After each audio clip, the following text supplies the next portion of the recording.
RFO 16. Oh yeah, actually, there's one thing I need to do here real quick. Give me a second. Font is that? Okay. Because there is one thing I should go ahead and just put up.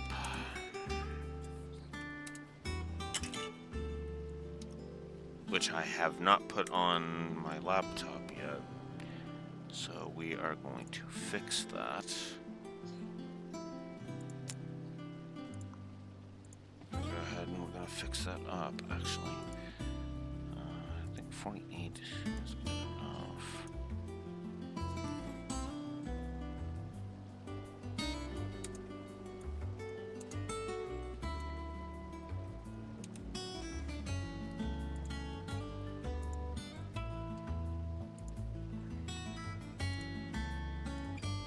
And we're just gonna put that up.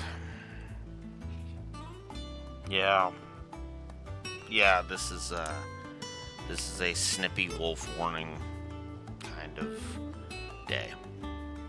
Just in general. It's the kind of day where I kind of hope nobody shows up. As awful as that sounds.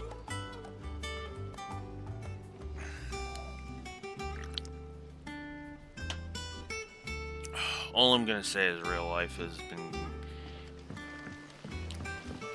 irritating, and leave it at that. Because unlike the Red Wolf, I don't allow controversy to seep into my streams because I don't want to deal with that shit. You took your time. I'm a busy man, mate. That and, well, Blue Wolf had to work for 4 nights straight. Because his schedule is all screwed up and just everything's terrible. I'll get to the point then. I want to turn the room down there into a workshop like the one I had at Dad's place. Mate, you've only just come back. And I've been thinking about it for a while. Dad said I had a knack for engineering. Told me everything he knew about it. Then sent me off to Canva to learn everything he didn't. That was his dream for me. That one day I'd put my studies to use for the good of the cause. But I'm helping no one stuck at school. I've studied enough. It's time I put my knack to work. I know that I can help the people here, and I want to do it. Well. If Sid could see you now. All right? I'll tell Otto you'll be staying. I knew you'd say yes. Which is why I wrote up a list of jobs for you. For me? Who else? What do you want me to do? First things first, I need equipment and materials to start making my own. There's the designs for the stuff I need, and the stuff it needs smithing from. The other materials I can work myself. Just need a generous benefactor to lay them on for me. Apart from the wood, I'll need a carpenter for that, but I can just borrow yours. Is that everything? For now. I'll let you know if I need out else.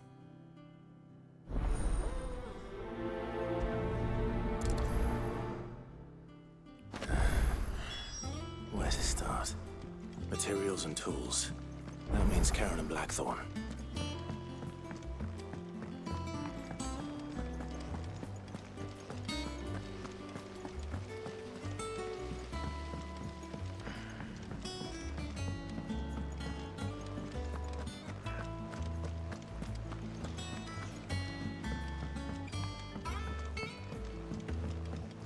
The little ones have been up to their old tricks again. Drawing on the deck. Jill looked white as a sheet when they brought her. Or not. Hi, Karen. Was wondering where you'd got to. Maid's back from Canva. Have you seen her? Just now. She's planning to set up a workshop in the stores and ask me to buy her some materials. Here's the list.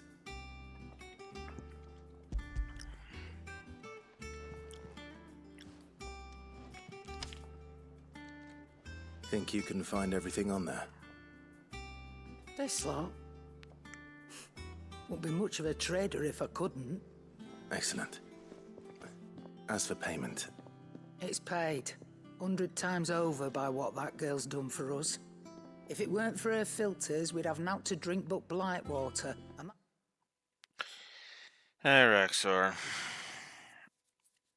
Real life has just been kind of pissing me off.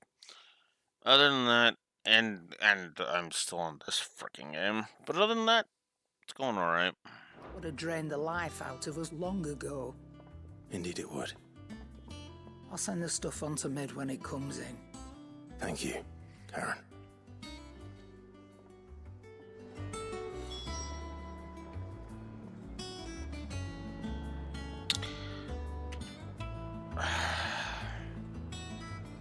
Technically speaking, okay. I guess I will go ahead and explain this now that I have somebody to explain it to.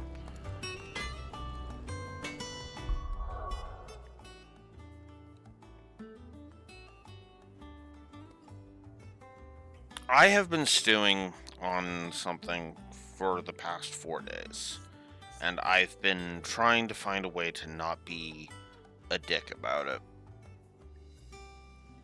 You know, because of why the Snippy Wolf warning is up.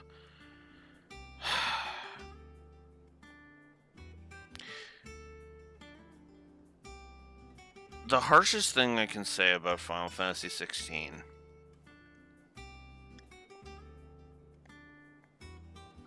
is, technically speaking, FF16 is fine. It's, serviceable. It's got good presentation on its story. There are some good gameplay elements on display, even if the negatives are outweighing the positives on that front. But there is some good on display, right? A game that has, 40 plus positives on gameplay, even if it has 40 plus negatives, is, still a game that has good stuff. And for all intents and purposes, there will be good stuff coming.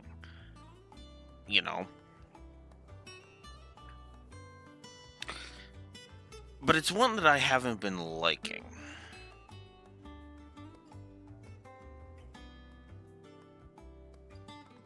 Yeah. But here's the problem with that assessment, Rexor. That's all presentation. The narrative kind of my opinion on the narrative is very simple, and one that, because I try to be fair, the score isn't really reflecting.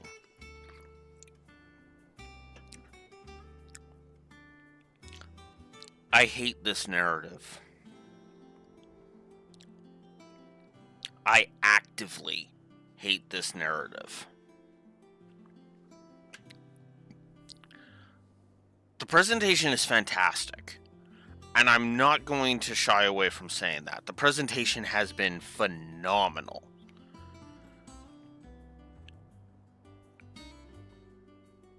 But this is not a story I can get behind. And it all stems from just the fact that I am just sick of dark storytelling.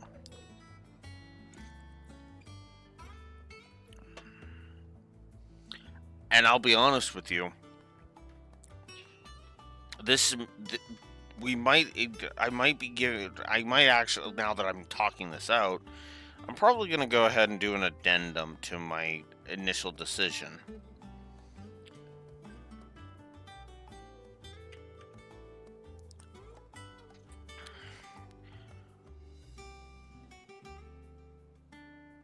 I think it would be too harsh to call the overall game black licorice, but I think I'm going to give it a tag. But I will describe the narrative as just black licorice, because I just cannot fathom why somebody would like this. Again, I'm trying to be as fair as I can with this, because again, like I said, fantastic presentation. There's no reason to deny the game positives for its amazing presentation.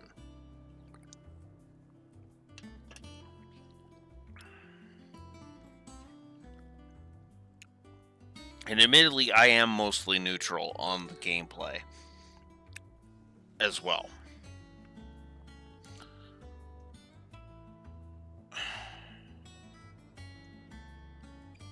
I think one of the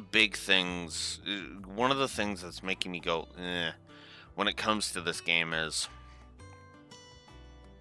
I wanted to enjoy it more than I am. Which I know I've said about a lot of games, but what's really hurting me was I want Final Fantasy, the mainline Final Fantasies, to be good again.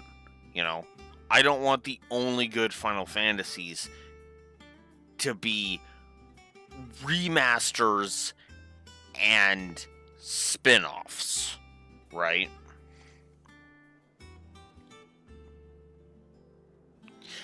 You know what? I think that's what it is.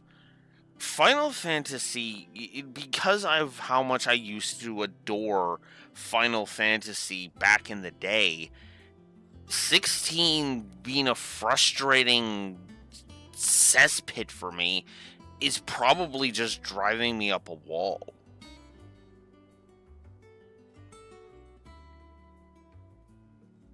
And yeah, that is something we're seeing, you know, in modern gaming, is a lot of remasters and, you know, remakes.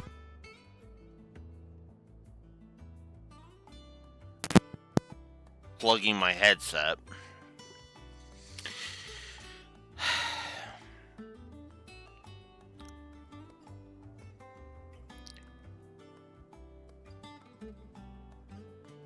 I think, though, I can sum up my big problem with the fact that Final Fantasy 16 has just not been gelling with me, and why it feels more like I don't think it's of bad, actual, like, constructive bad quality.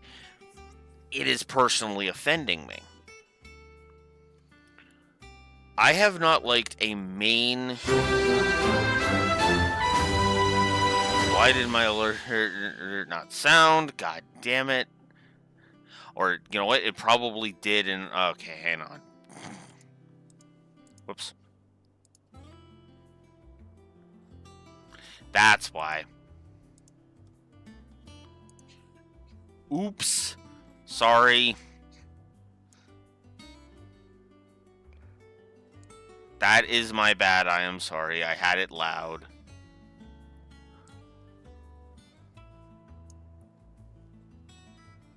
I'm sorry, Raxor. I am so sorry. Ugh. Fuck. And now I'm doing... Now I made that mistake. Oh,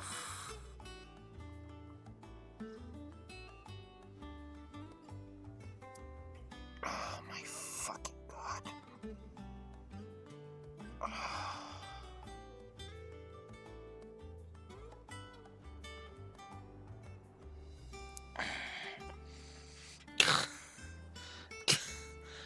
Okay, if you're okay with it... Yeah, okay. I'll try not to hold it against myself. It's just... Okay.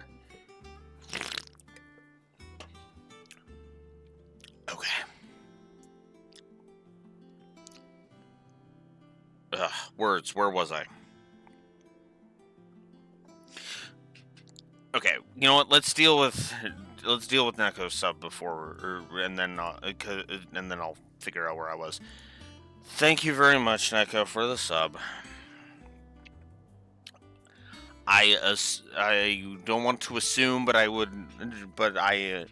if it is anything other than finishing off funding Monster Hunter Stories 2, let me know. Otherwise, I can jot it down.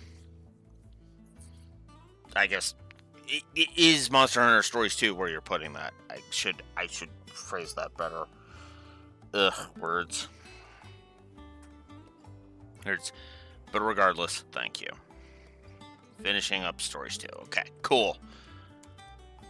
Alright, cool. So we'll get Stories 2, so in the next funded block, we will get Stories 2 done, and then we'll go ahead and we'll run .hack. Cool.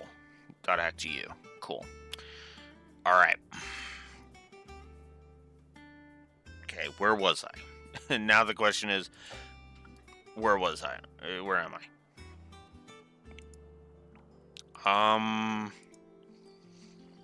Right. Remasters.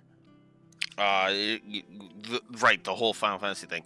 With the mainline games, the problem for me with Final Fantasy, and I think why I feel like it just FF16 just not, working with me, and he is. I haven't liked I haven't actually liked a Final Fantasy, a mainline game, not counting spin-offs or sequels. I haven't liked a mainline game since Final Fantasy 12 because I don't really get into MMOs. I'm sure Final Fantasy 14, well, the redo of FF14, which we'll just call the mainline version, because seriously, screw 14 1.0. Oh, we're just gonna refer to the Realm Reborn stretch as the mainline 14. But yeah, I haven't had a good single player Final Fantasy since 12.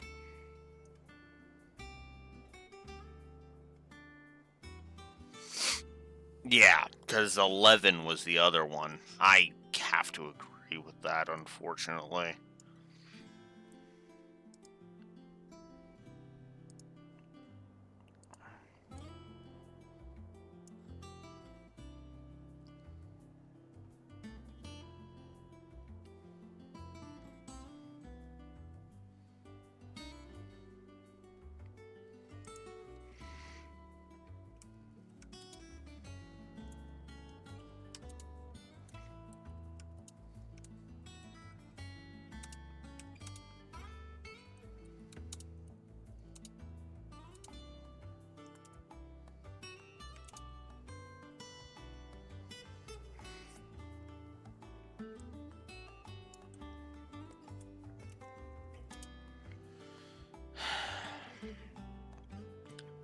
But yeah, I haven't liked a mainline game since 12, and if you give me a moment, I will confirm when the original version of 12 came out.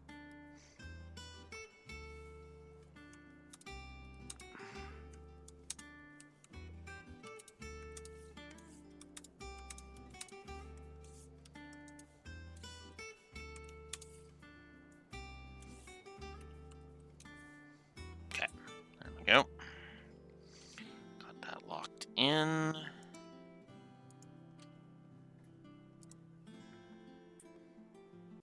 Yeah, I'm feeling like it's that it's 2006, but we will see in a moment. Yep, March of 2006.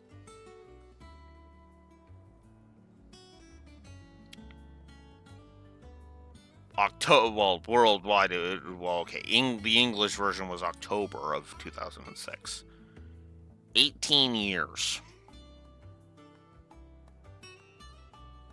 18 years. Since not counting re-releases, that a mainline Final Fantasy has been enjoyable for me. Because we all know what I think of 13. 14 is an MMO, so it's very genres, just like, that's coffee for me. 15 was okay, but not up to the standards of the mainline games. And 16's narrative can go to hell.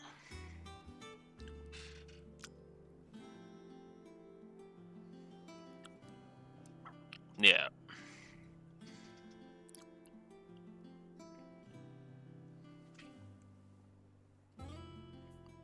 I think it's more impressive for Raxor, but because I recently heard that.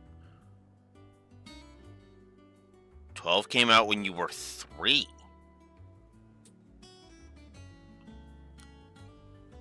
Wow, that's... Oof. I didn't think I'd have a viewer that young. God damn.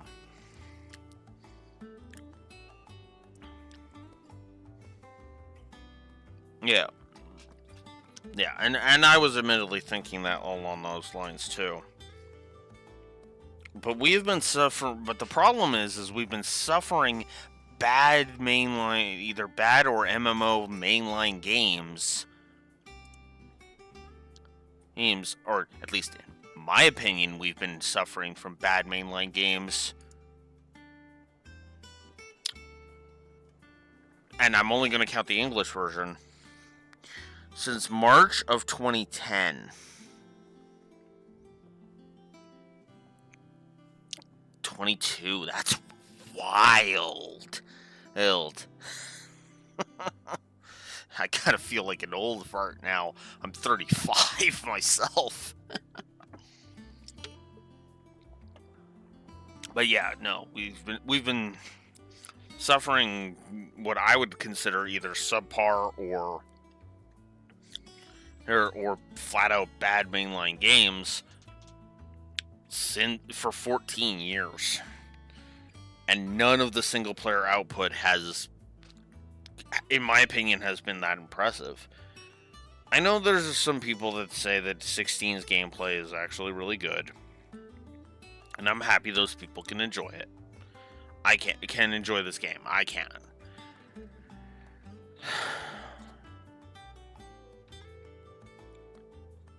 But I just... Okay. There is one part I will go ahead. There is one part I will go ahead and I will acquiesce to. Like, one confession I will make. FF16 has been beating me down so badly with the narrative that if we hadn't reshuffled, if we hadn't rejiggered the FF Marathon's schedule, and this was going to be the end of the FF Marathon, oh god, that's a disgusting thought. But, by the way, I'd probably seek a PSP emulator and a ROM of Tactics just to offset that. And that would be my DGAUZ, because I would absolutely be just shoving a DGAUZ in there. There. I mean, I guess technically, in terms of legality, I could. Legality, that would be a gray area since I do own the damn thing. Not according to Nintendo, but then again, I wouldn't be downloading a Nintendo ROM, would I? Because fuck the advanced version of Final Fantasy Tactics. I hate Final Fantasy Tactics Advanced.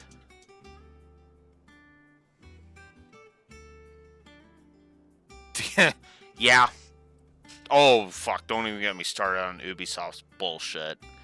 Bullshit, Raxor. Don't even get me started on that. Ugh.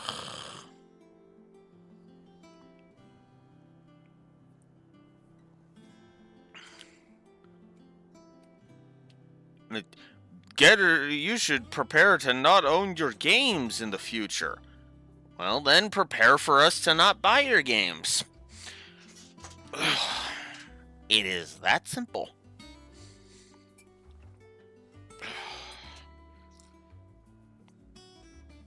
That's why I try to go with as many why I try to get as many physical releases as I can. If I see a physical release, I usually try to go for it.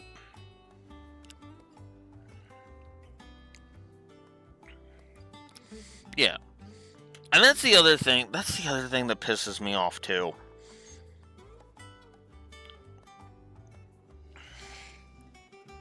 Ew. If Nintendo, there are plenty of freaking people who, if Nintendo just made the ROMs to their backlog available, like gave us like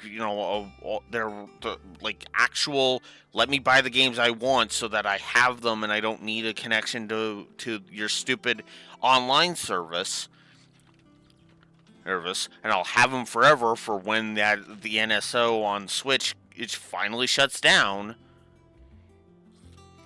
There are plenty of people who, even though they have charged us, they charged us for it on the Wii and the Wii U and the 3DS. We do it a fourth time on the frickin' Switch. I'm one of them. You know?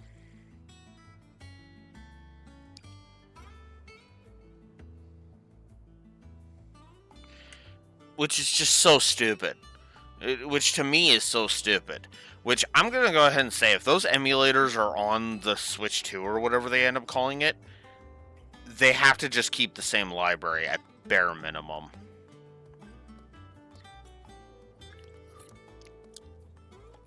Because nobody's going to tolerate that shit. Not a second time. Drip feed less games than on the Switch. It's like, you're just asking for your console launch to suck. Backwards compatibility or no.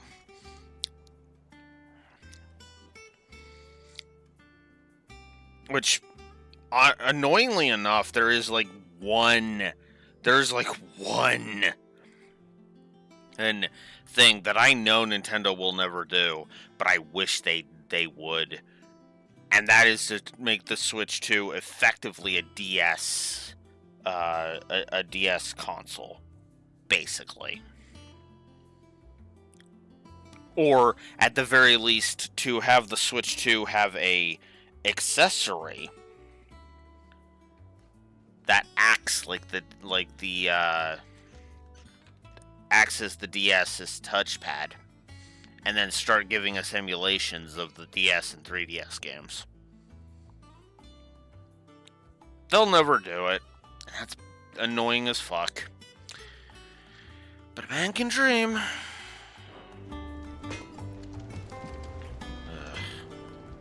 Blackthorn, you busy? What's it look like? I have a commission for you. From Mid. She requires certain tools.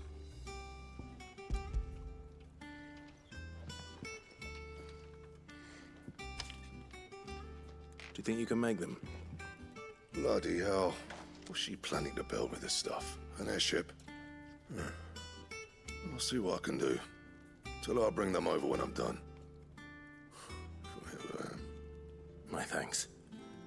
And Mid's, no doubt. That just leaves the carpenter. Let's see if Bardolph's available. It's all right. Sid has nothing to...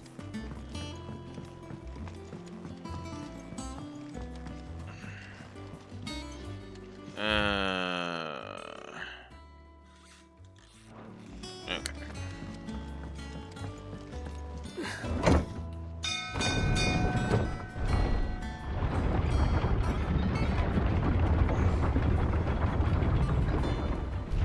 I think what really pisses me off about the whole Nintendo thing is Nintendo is sitting on a goddamn gold mine and they're not tapping into it. Should be enough to Come keep on. us going. How do, Master Sid? Bardolph. Mid's looking to build a workshop in the storeroom, and she needs the aid of a skilled carpenter. So naturally I thought of you. Well, I'd love to help the young miss however I can. But I'm afraid I got my hands full just keeping this place afloat. There's holes need patching, and if I don't patch them, we'll all of us sink into the mere. I'd gladly spare Mid all the time I have, but the sad truth is, I ain't got none. I see. It don't have to be me, though, does it? What, you know, the one over at Martha's Rest. Bernard, was it? That's right. I'll ask... Yeah, go see Bernard.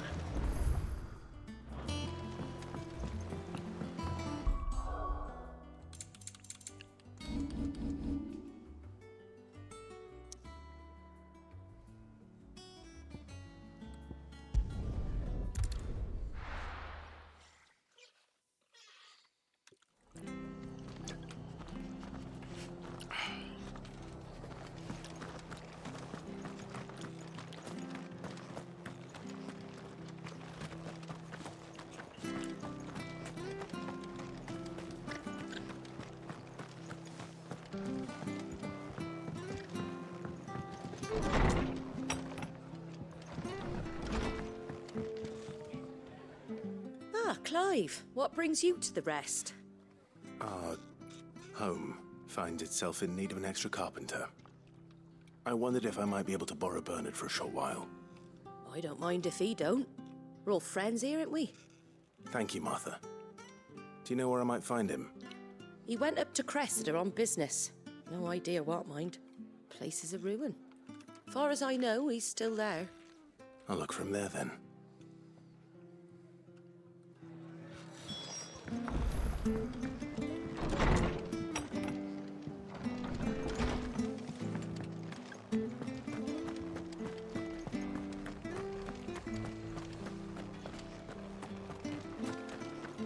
She had a man of Gregor mopping their ground. Please, teach me how to fight. Right. If you're still here when my shift is over.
Apparently, the easy mode accessories are giving me a bunch of trophies. Okay.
the easy mode accessories.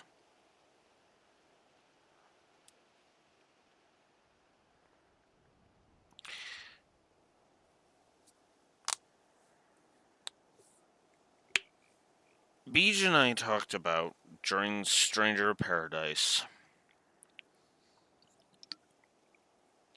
the concept of locking shit behind being good at the game. And how content really should not be hooked away from you just because you're not very good at the game. This is the exact opposite of that. Like the complete reverse of that. Because that's not what this is. This is literally saying, "Oh, you can't really you aren't really good at the game. Well, here, have these 3 accessories.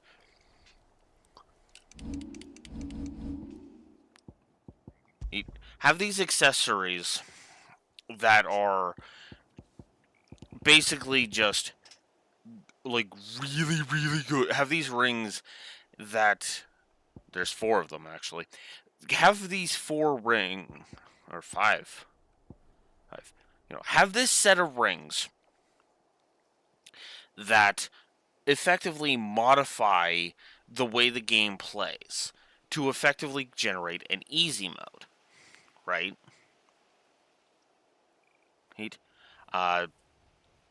Timely assistance, automatically do combos. Have your combos be automatic. Ring of timely strike. Or no, timely strikes is the combos. Timely assistance is also a combo thing.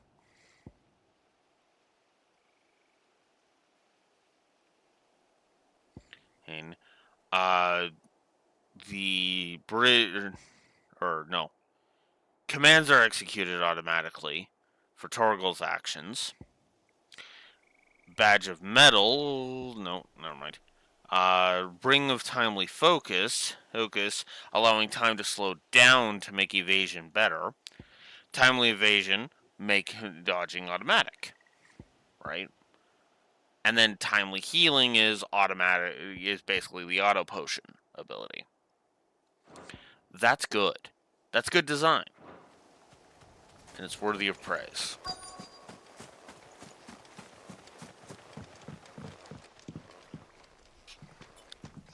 Hi. If it ain't the lad who saved my life. What brings you to a place like this? You do, Bernard.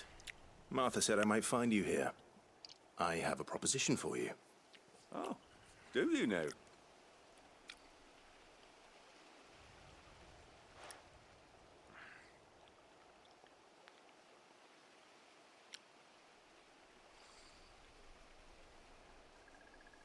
Building a workshop, you say? Well, that beats tacking boards to bridges, sure enough. And if Martha didn't mind me being gone a while, then neither do I. You just tell me where you want me. That's the spirit. I couldn't ask a favor, though, could I? Before we go? Of course.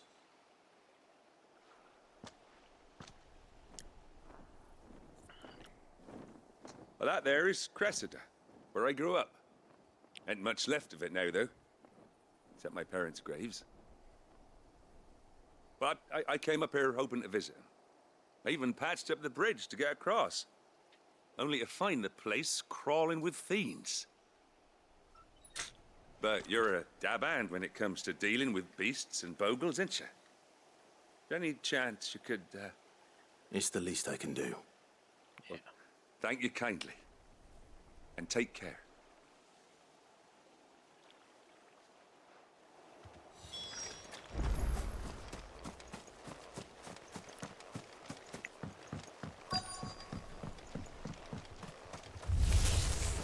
This shouldn't take long.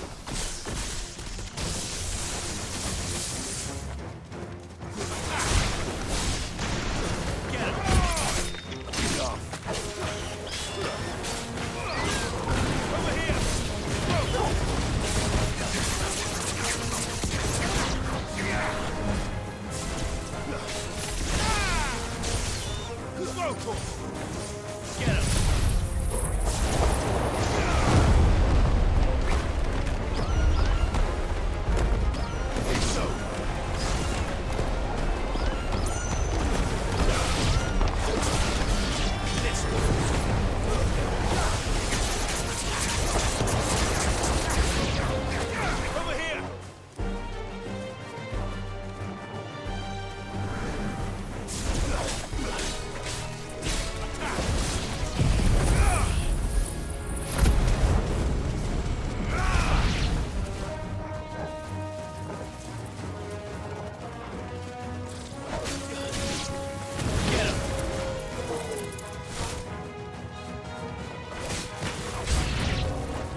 Button was dodged for a bit there. Ugh. I guess that comes with the territory of not having played this game. Dang it.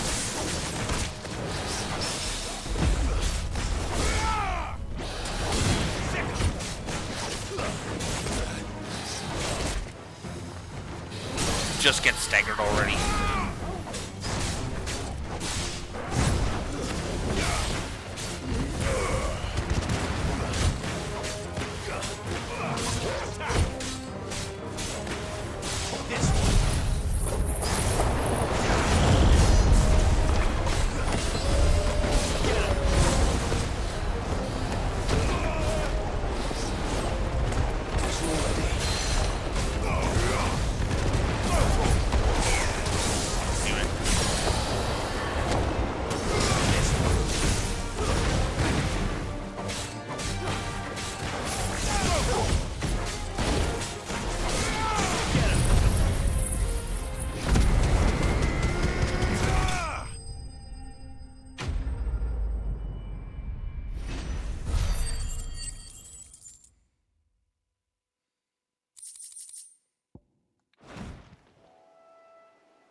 That should do it.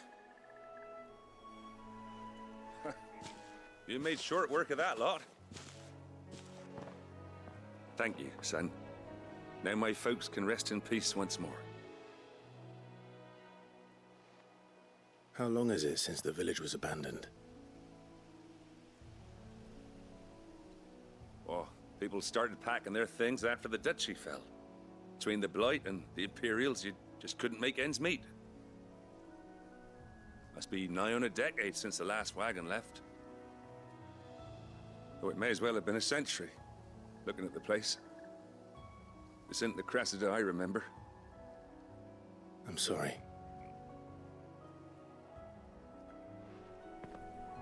Ah, don't be. Can't live in the past, no matter how nice it might have been. Soon as I'm done saying a prayer for those that raised me, it's on to your hideaway. I'll meet you there.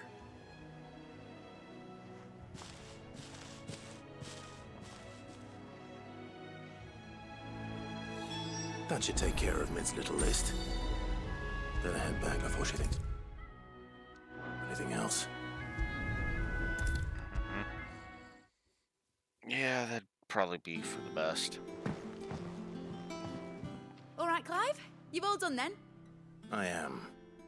I've placed your various orders, and a carpenter by the name of Bernard is on his way from Martha's Rest. That's brilliant. Thanks, Clive.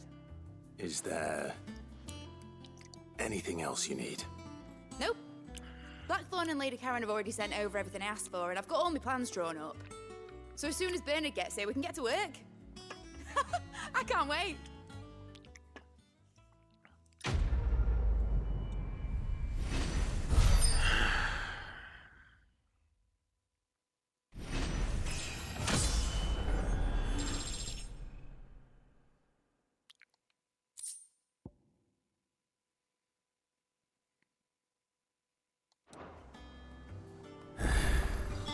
That's my good deed for the day done. Let's see how Jill's faring. Shouldn't you be getting some rest?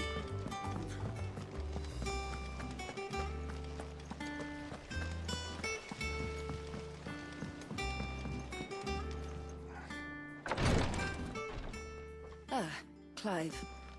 Talia. How's Jill? Recovering, but she still needs her rest. Of course.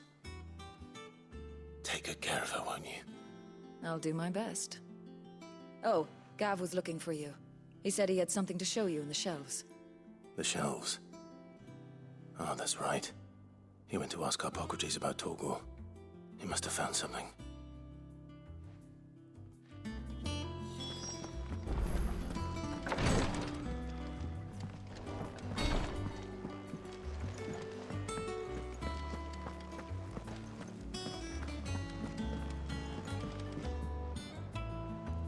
Here for another of my lectures? Allow me to educate you. Here's the latest information I have.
The state of the realm is ever-changing, Clive.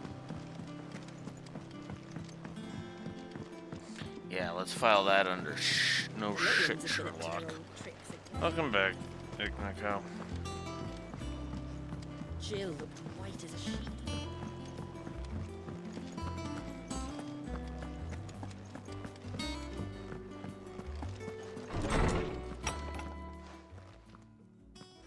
Clive, where have you been?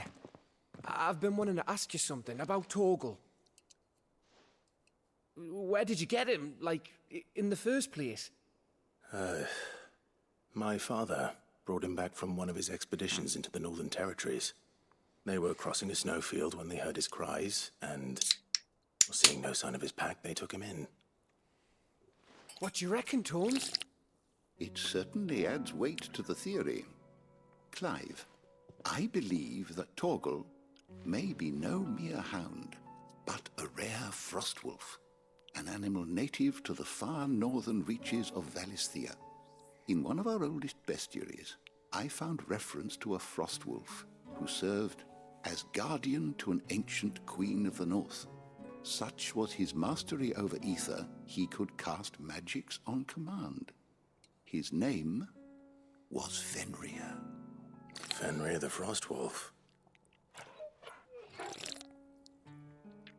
Now, the annals do not state it explicitly, but I have reason to believe this queen was a dominant of Shiva, a girl from the Northern Territories and her faithful hound.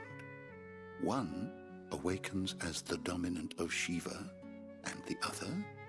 You're saying that Jill granted Torgal his powers? What? Just like Fenrir. People called him my hound, but Torgal and Jill were inseparable.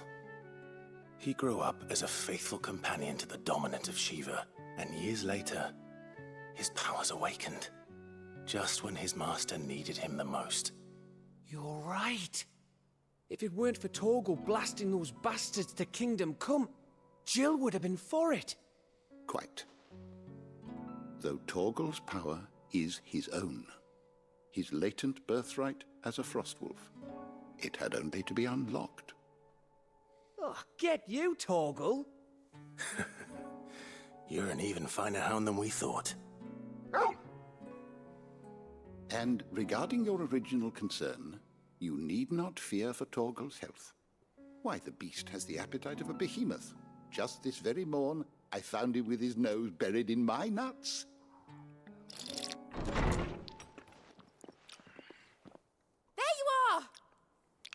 been looking everywhere for you. Bernard's here. I need you to introduce us so we can get to work. I shall be a moment.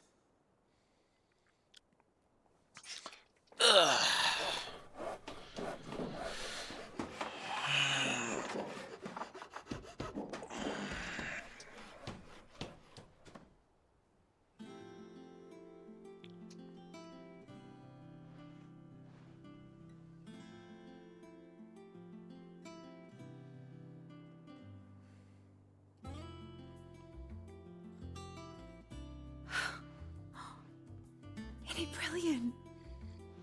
It is. Well, I couldn't have done it without you. You and everyone else. But I promise I'll pay you back. I'm gonna work my fingers to the bone for you lot. Starting right now. Just you wait. I'll make wonders like this world's never seen. Then I look forward to seeing them.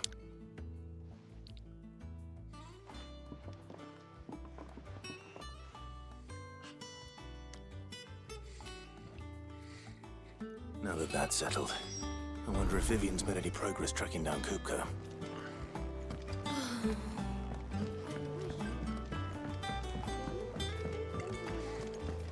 I think I'll wait till Mid's away to take a tour of her dungeon. Don't want to get roped into her experiments. Probably a good idea.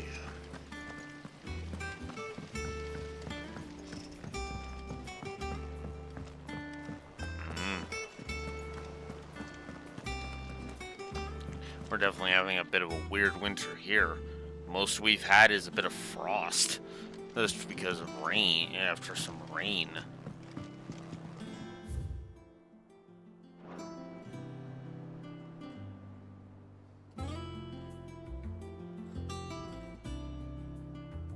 Yeah. It's starting to cool off here, but it's like, it's barely started. Yeah. I do agree. It is an actual thing. It's like I need only look at the temperatures of my current home to tell that. Anywho, I need to AFK to the washroom. I will be right back.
Right.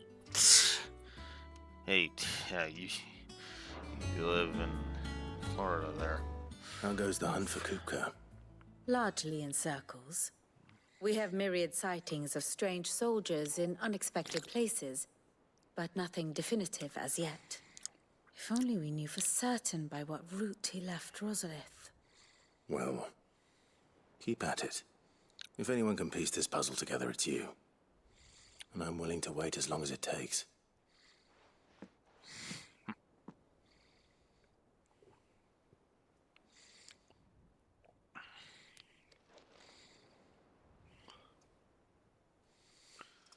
Well, that's good, because, yeah, those hurricanes. What? Here? Would that be a problem? Do you know, Clive? I believe it a mercy that you didn't inherit your father's throne.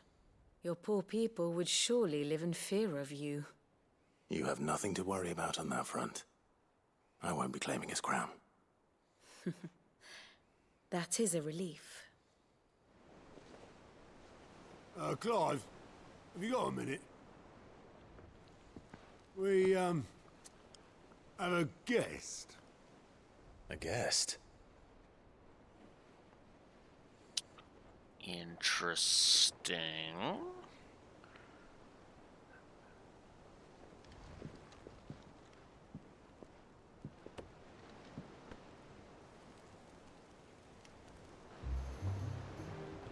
For your trouble. Oh. It's a pleasure, in hindsight. Uncle Byron? Clive, my boy! Tap a cask and stoke the ovens for your favourite uncle is here!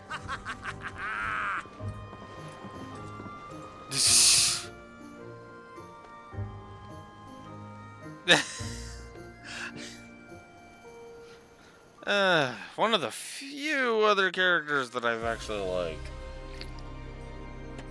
One of the few characters, period, that I've liked, never mind.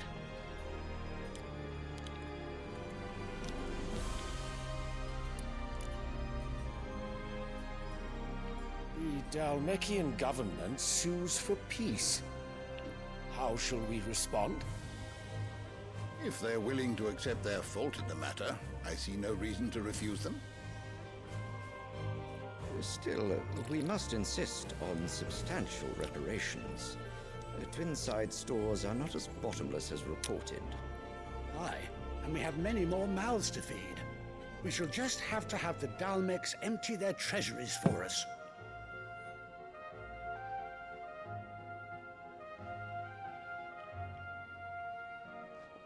Of course, none of this would have been possible without your timely intervention, Prince Olivier.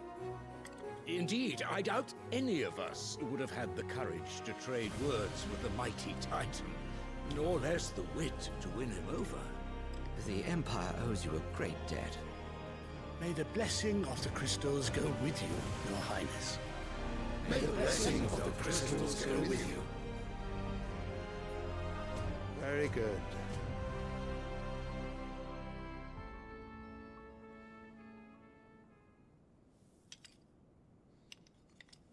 Now, let us come to the question of precisely when the Dalmecs will withdraw their troops. Dion's fire could rid us of them in mere moments. The men of the Fist will not withdraw until a peace treaty is concluded. So let us keep the negotiations open, give them time to gather what gold and trinkets they can, and once they deliver that which we demand, what worth is a piece of parchment? Your Radiance, were Prince Dion to take the field, the enemy would surely send their own dominant to meet him. And while His Highness would of course prevail, there would be heavy losses on both. You need not fear Hugo Kupka. He is engaged on the Western Front. Even were the Dalmecs to send for him, he would not arrive in time. As much as I would enjoy witnessing a clash between Bahamut and Titan, it is not to be. And what of your subjects, Your Radiance? If the fighting spread to the city proper, the people would bear the brunt of it. There will be losses, it is true. Yet for every citizen who falls, another can be bred. For every home that burns, another can be built. The Empire will live on.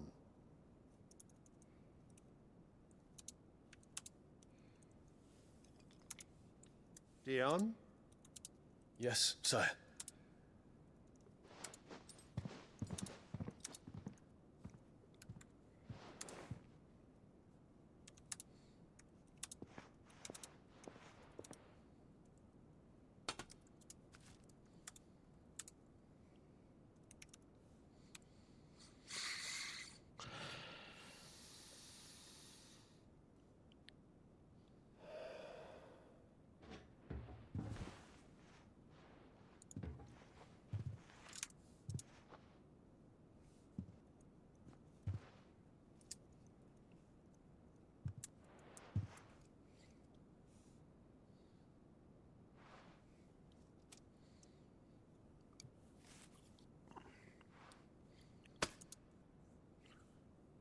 Prepare for battle.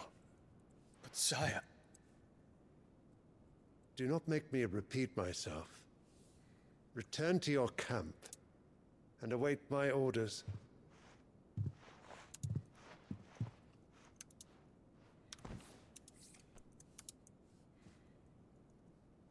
If that is your wish, your Radiance, I shall depart at once.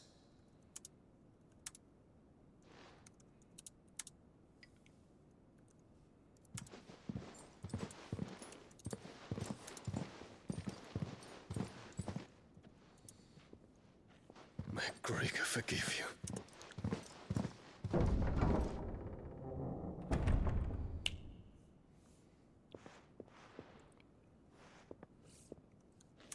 What do the astrologers augur? The stars are in agreement, Your Radiance. The shadow of treachery hangs over Prince Dion.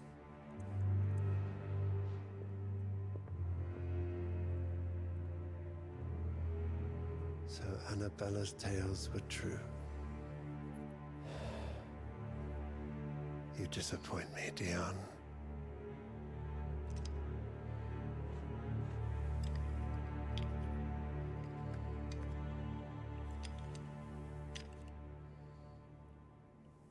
I get the feeling she manipulated whatever treachery they're talking about. What on earth is Uncle Byron doing here? Only one way to find out.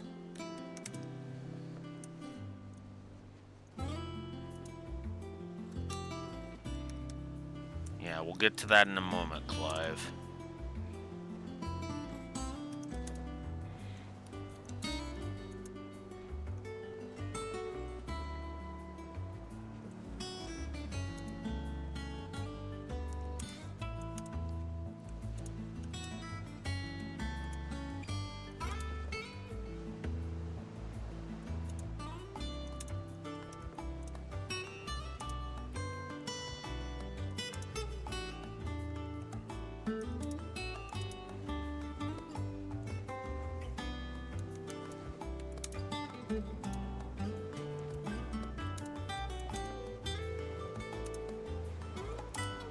Lid's finished outfitting her little workshop, I hear.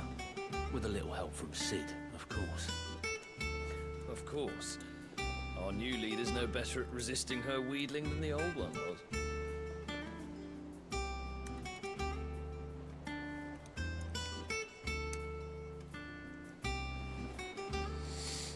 Okay, so that whole scene with Dion and that.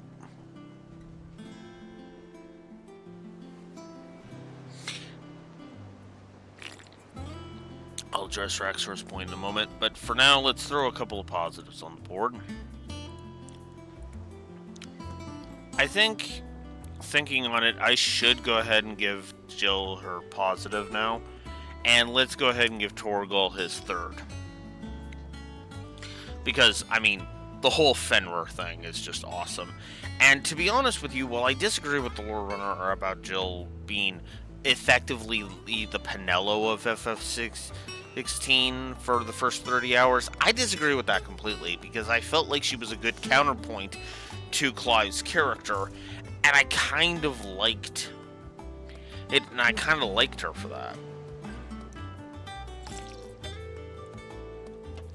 Admittedly, she wasn't really a character until she got her revenge, which admittedly comes right the fuck out of nowhere, but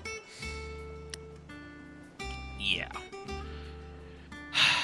And Raxor brings up a good point.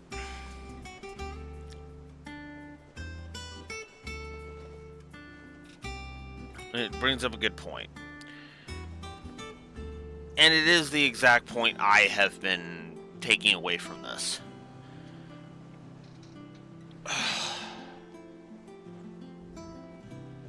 This story has been simultaneously dark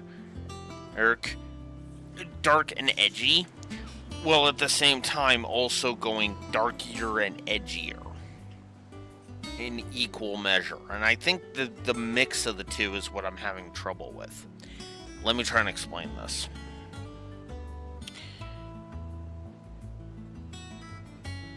Dark stories... My big problem with dark storytelling has been dark stories are a dime a dozen at this point. To have just a lighthearted romp is rare nowadays. In almost any form of fiction. You don't have, young adventurers going off to face a dragon, and it's all cool and awesome. Well, actually, I got a Star Trek analogy for you. We don't make Star Trek. We don't make Star Trek The Next Generation anymore.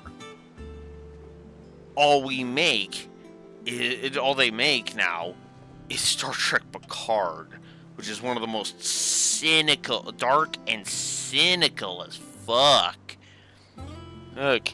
shows I have ever witnessed. And I'm right there with you, Rexor. I wish Star Trek was more like TNG and stuff. Give me an optimistic future where we have,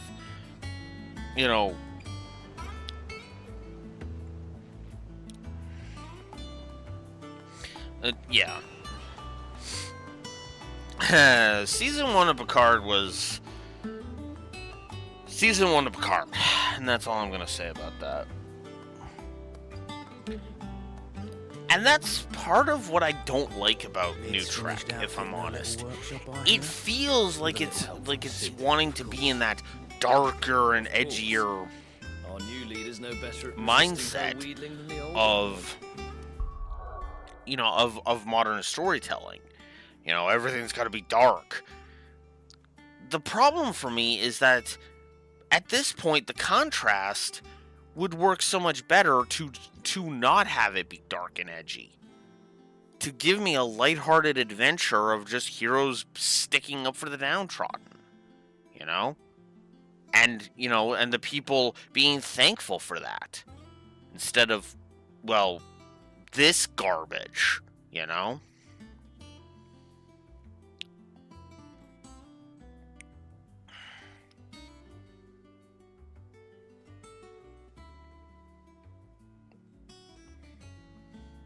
Yeah. Actually, what's funny is that, late 80s was 87 was around the end of the Cold War. Although my personal favorite celebration of the Cold War being over in Star Trek was actually Star Trek VI. Because the whole goal they had for Star Trek VI, The Undiscovered Country, was the story's main idea, like what the main plot of the story was the wall coming down in space. And I kind of liked that. Oh, I agree. The Star Trek 6 is a fantastic film. Freaking love Star Trek 6. I love Star Trek 2. I like Star Trek 3. Hey, people who call Star Trek 3 are nuts, in my opinion. People who call Star Trek 3 a bad film are nuts, in my opinion. Weaker? Sure. Bad? No, no, no, no, no, no, no.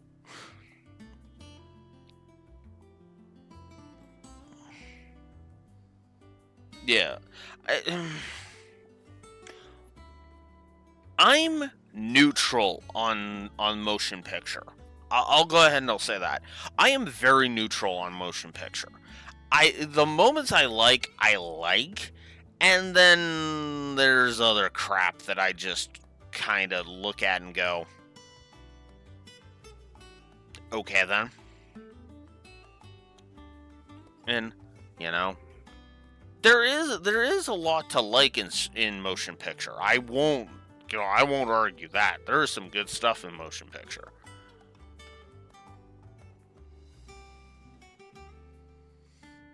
Yeah, and then there's crap like the transporters being dangerous, and then like almost immediately after we have a gag about somebody not wanting to transport up.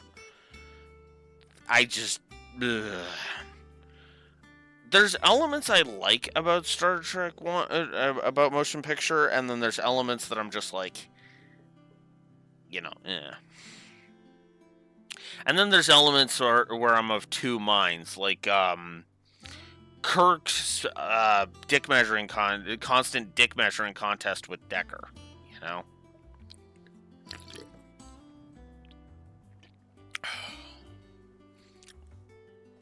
So, I'm a little on that. There is a lot, like I said, there's a lot of good stuff in that. And then Star Trek 2 is Star Trek 2: The Wrath of Khan. I don't think I need to explain why I like Star Trek 2: The Wrath of Khan. You know?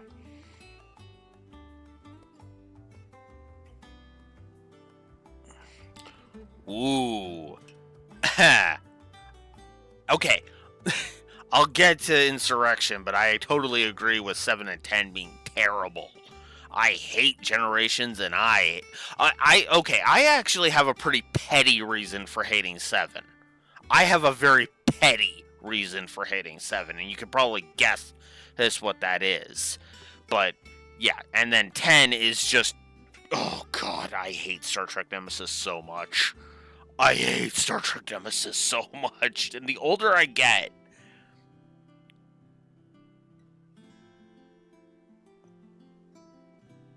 oh, jeez. Yeah.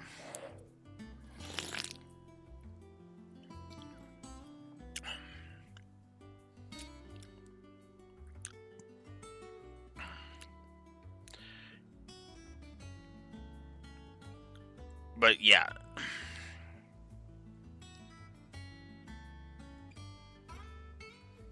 Yeah.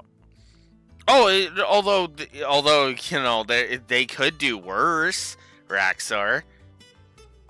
They could literally have that same woman, be raped to reveal the bad guy. He's a bad guy. Thanks for that, Nemesis, aka Star Trek 10. You fucking piece of shit. I agree with that, by the way.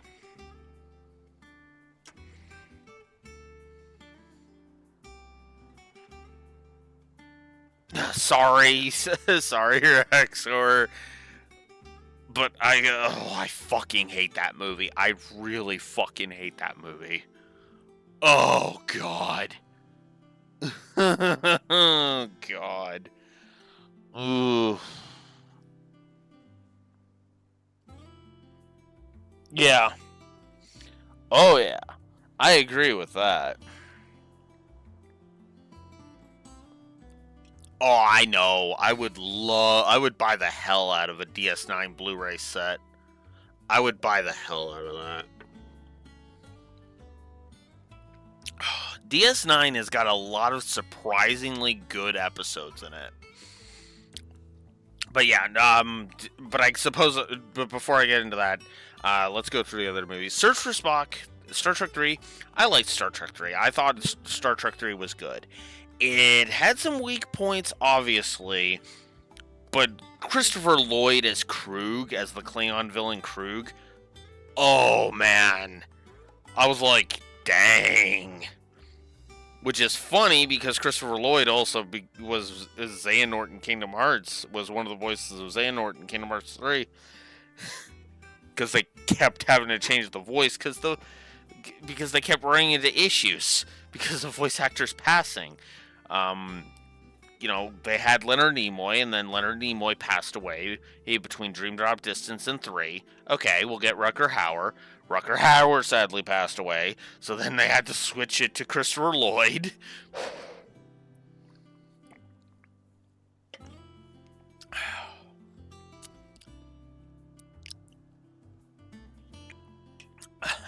But anyways, I really liked Christopher Lloyd as Krug. Krug was a good villain, mostly because of his performance. Star Trek 2 is one of the funniest movies I've ever seen. It's so good. There's so many good gags in that. Did I say 2? Oh, 4. I meant 4. Voyage Home is the funny one. No, 2 is the great one, and then Voyage Home, number 4, is just freaking hilarious. Oh yeah, yeah, nuclear vessels. And in Star Trek 3, there's the awesome stealing the Enterprise sequence.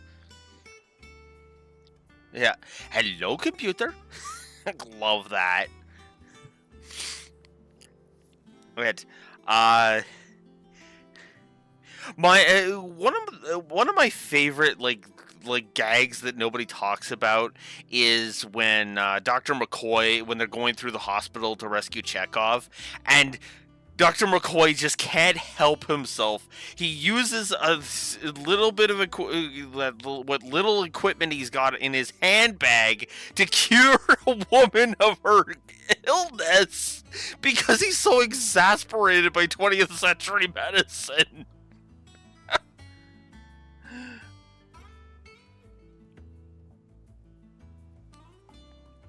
Oh, that was just so good.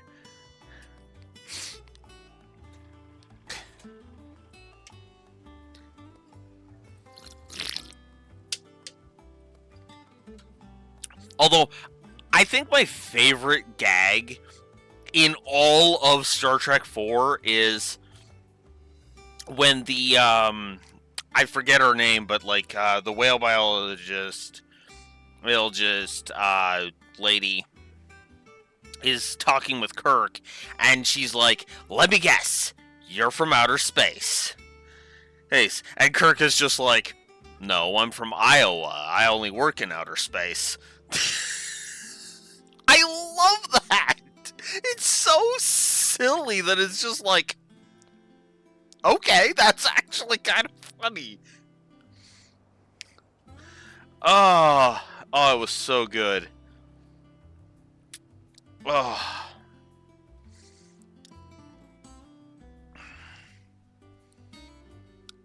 There was that.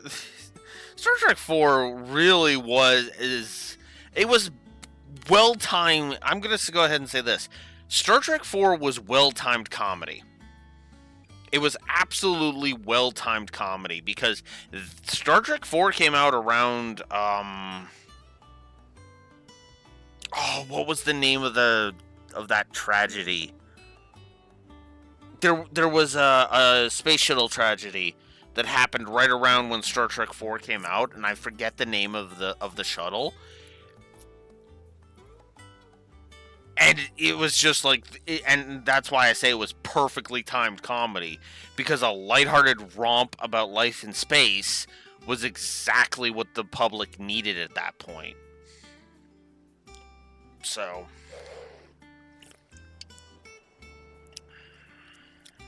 yeah. Star Trek 5.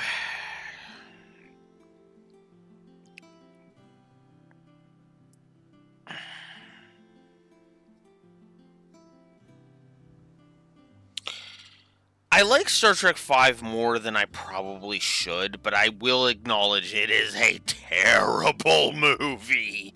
There's elements I like about Star Trek 5, but it really was Challenger. Yeah, I'm pretty sure it was the Challenger. I can never remember the name of it. Yeah. Why would God need a starship?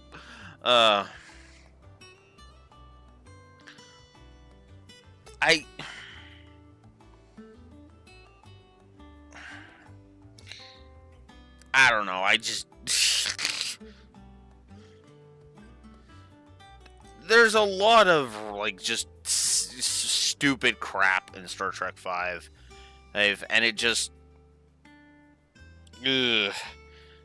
Shatner's ego was what ruined Star Trek 5. I'll just go ahead and be honest about that. Because Shatner was just like put too much emphasis on how awesome Kirk was, to the point where the only reason why Spock and McCoy don't betray Kirk like the rest of the crew do, other than Scotty, why Spock and McCoy don't betray Kirk is because Leonard Nimoy and DeForest Kelley flat told him to his face, piss off, Bill, we're not doing that. I'm sure they said it a lot more diplomatically than I did, but they basically put their foot down and said, no, we're not doing that.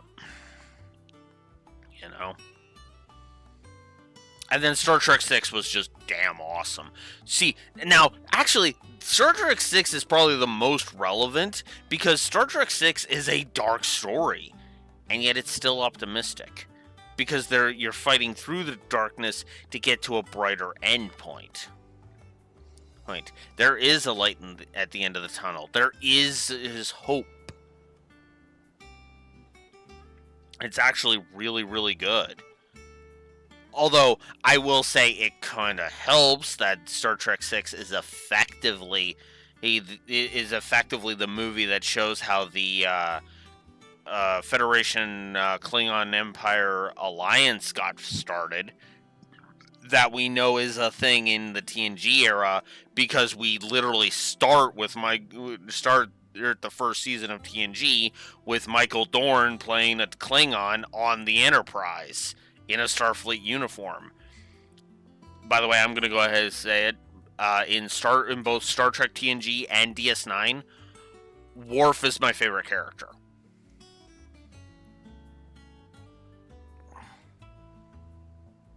Yeah, they become the big bros. I love that.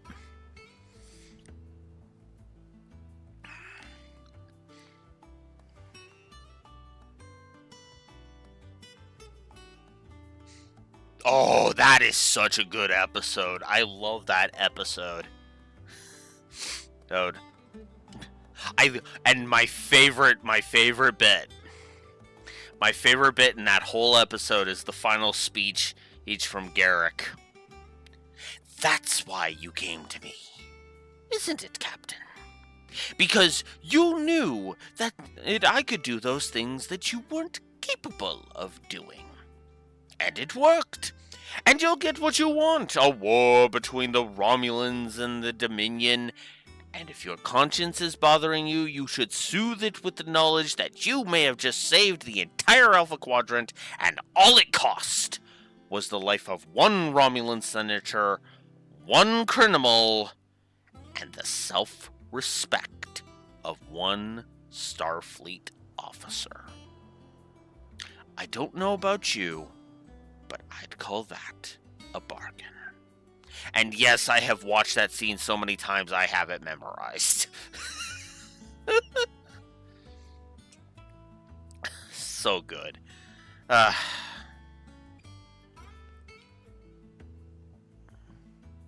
that's true. Although, if you're paying attention to the episode, Raxor, that makes sense. Starfleet Command gave the plan their blessing, and that was after it became a lie. It became lie to the Romulans. Well, I guess it's more like, if you actually if you know the Dominion, it's actually deceived the Romulans by telling them the truth, because the Dominion plays the long game after all,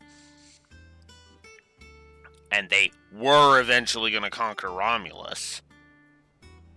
It was just a question of when, not if. You know?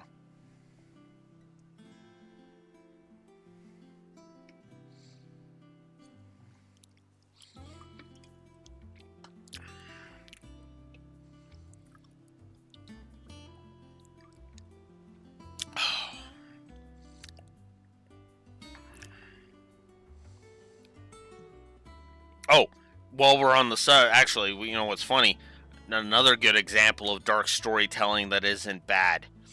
Star Trek Deep Space Nine. DS9 is dark. At times. It doesn't really lose its optimism, though. Weirdly enough.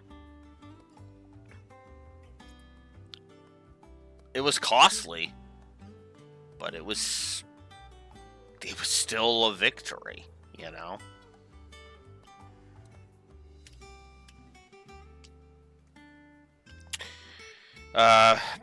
Anyways, I should continue. Star Trek 7, I don't like... My petty reason for disliking Star Trek 7 is they destroy the Enterprise D. The Enterprise D is my favorite...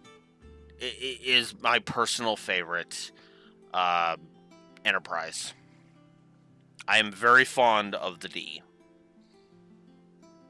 Don't read too much into that, please.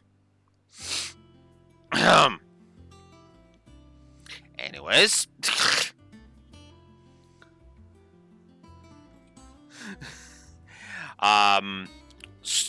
First Contact, Star Trek 8. I really like Star Trek First Contact.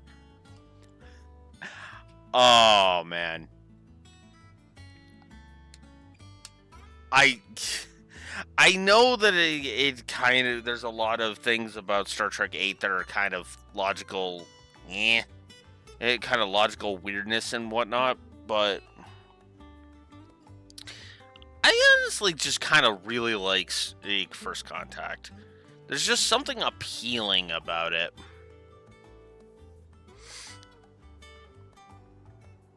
That just works really, really well.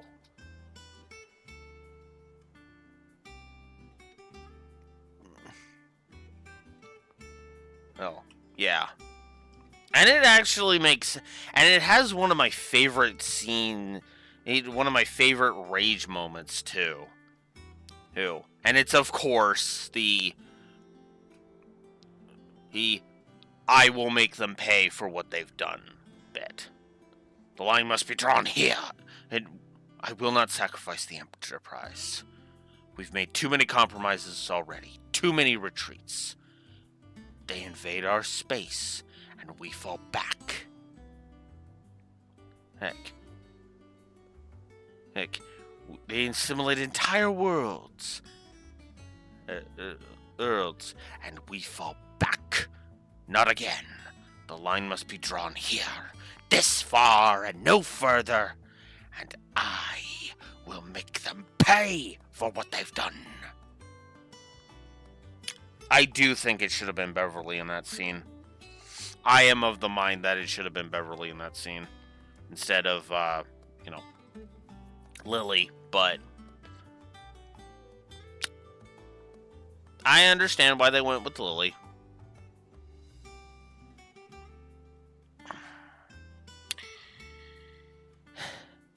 Insurrection, Star Trek 9, is one that I kind of defend.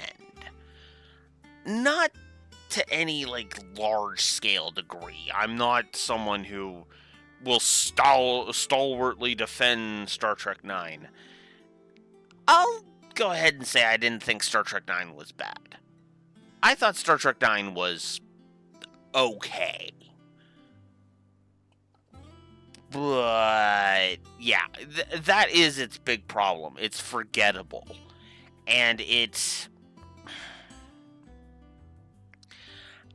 I feel like it just kind of made things a little too simplistic for a complex situation, right? I don't hate Star Trek 9, but it is definitely one of the weaker entries in the movies, for sure. And Nemesis is just... The less I say about Star Trek Nemesis, the better. And as for the Kelvin movies, I am embarrassed to say I thought the first one was okay, leaning towards not liking it, if I'm honest. I weirdly defend Into Darkness. Everybody keeps saying Into Darkness is so bad. It's okay. It's not anything special, but it's not anything, I would argue is terribad. And you know what? That's fair. That's fair, Raxor, because there's a lot about the first Abrams Trek film that the first Kelvin timeline film that I just cannot stand.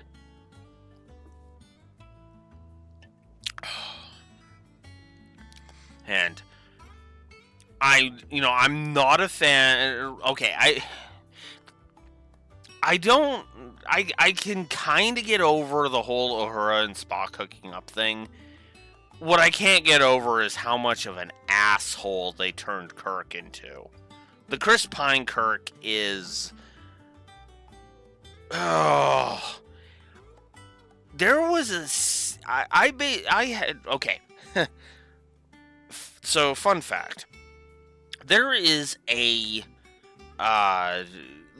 thing with me, and it's a flaw with me, and a problem with me, and I want to fess up to it, where if I dislike a role that an actor or a voice actor does, and I really dislike it, that tends to color my perception of the actor going forward.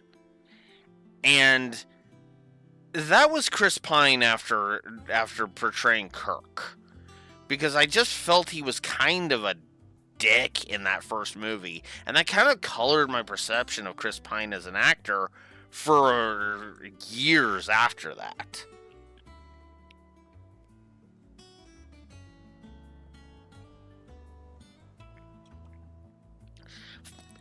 Well, that's why I say it's a flaw with me. With me, Raxor. That is a problem with me. Because I shouldn't do that, and I know that, but it's just sometimes I just can't help it.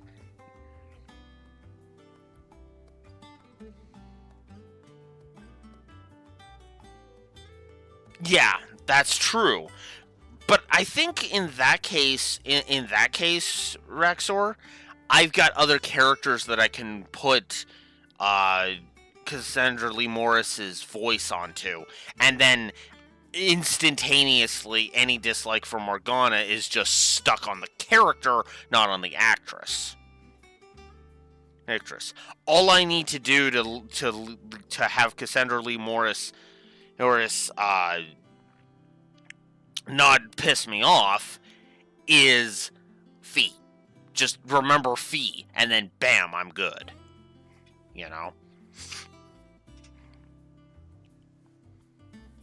Even Sothis, I would argue.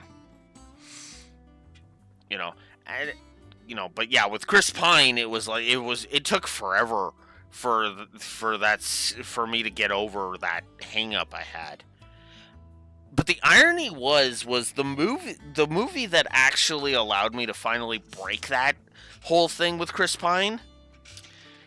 You might make fun of me for this. It was the first Wonder Woman movie. The one with Gal Gadot and Chris Pine as Diana and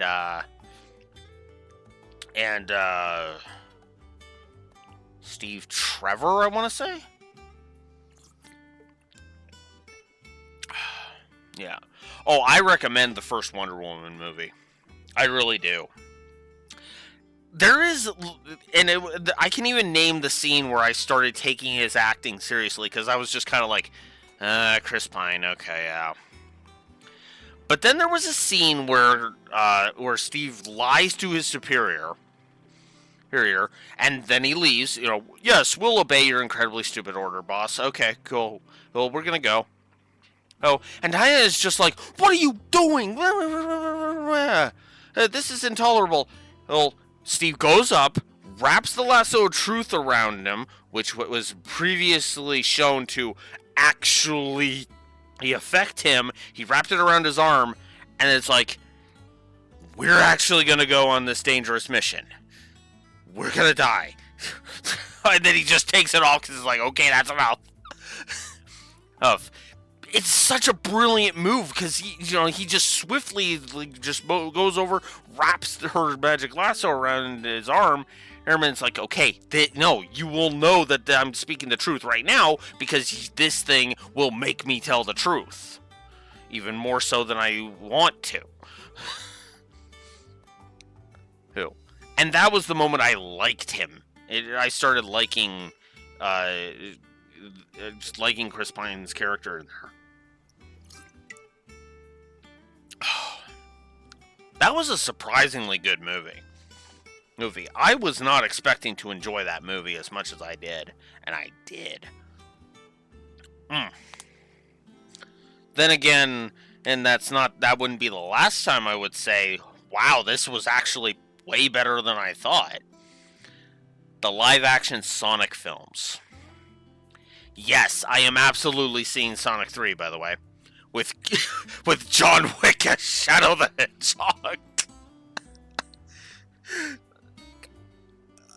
Okay, I gotta be honest with you. For quite a bit after that was announced, I kept disbelieving that Keanu Reeves was actually attached to the third Sonic movie. I gotta be honest with you. I was like, no, they're not gonna cast John Wick as Shadow. They've cast John Wick as Shadow.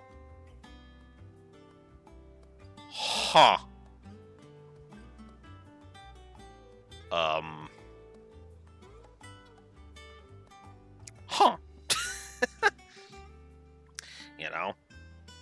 Which is funny because I'm actually more like, I have more confidence that Keanu Reeves will pull off, be a good Shadow, or a good portrayal of Shadow, than I thought Idris Elba was a good pick for Knuckles. But then Idris Elba as Knuckles was Idris Elba as Knuckles in Sonic 2. Ooh, and that was just awesome.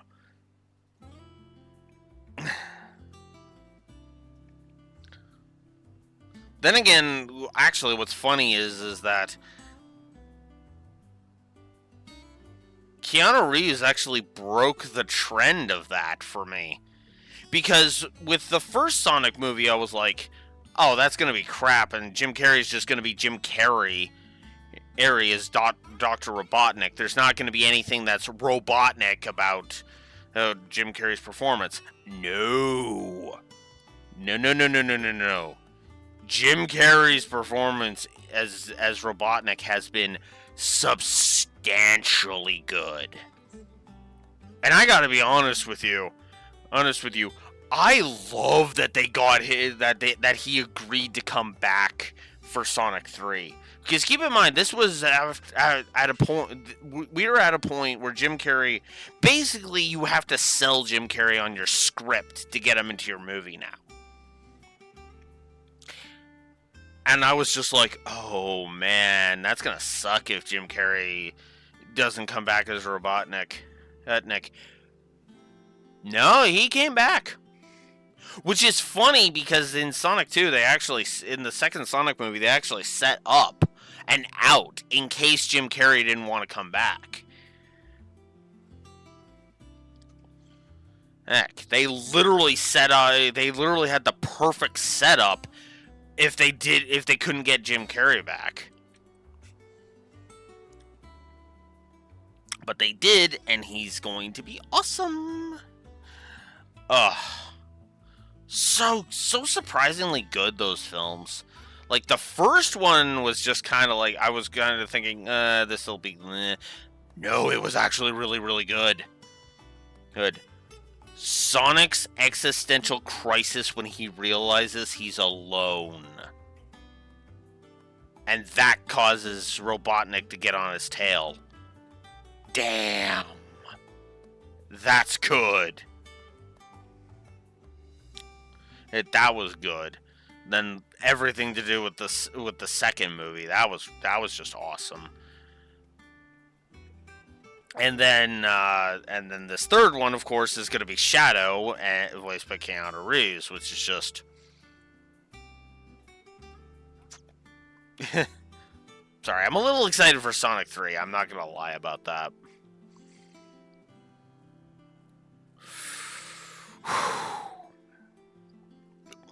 But I suppose I should go ahead and just get on with the game that I'm supposed to be playing here. We've got an uncle to go see.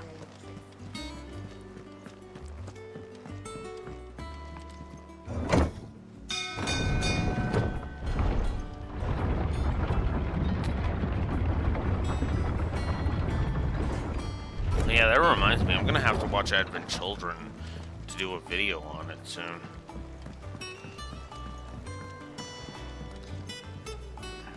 Ah, my dear nephew, how I've missed you. How did you find this place, Uncle? Through the good offices of young Sir Wade. He really is the most helpful fellow. As are you, I hear. The Guardians and those they freed tell the most outlandish tales of your heroics in Rosalith. Which is why I came, to learn the full truth of the matter.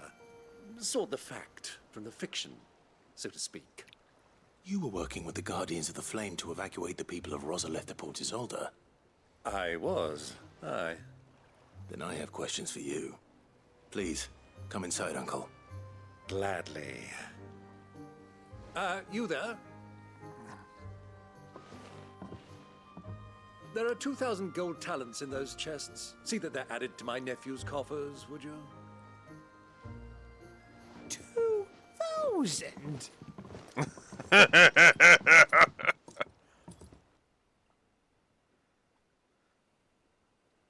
And I'm afraid that is all I know. A fleet sailing south past Port Isolde.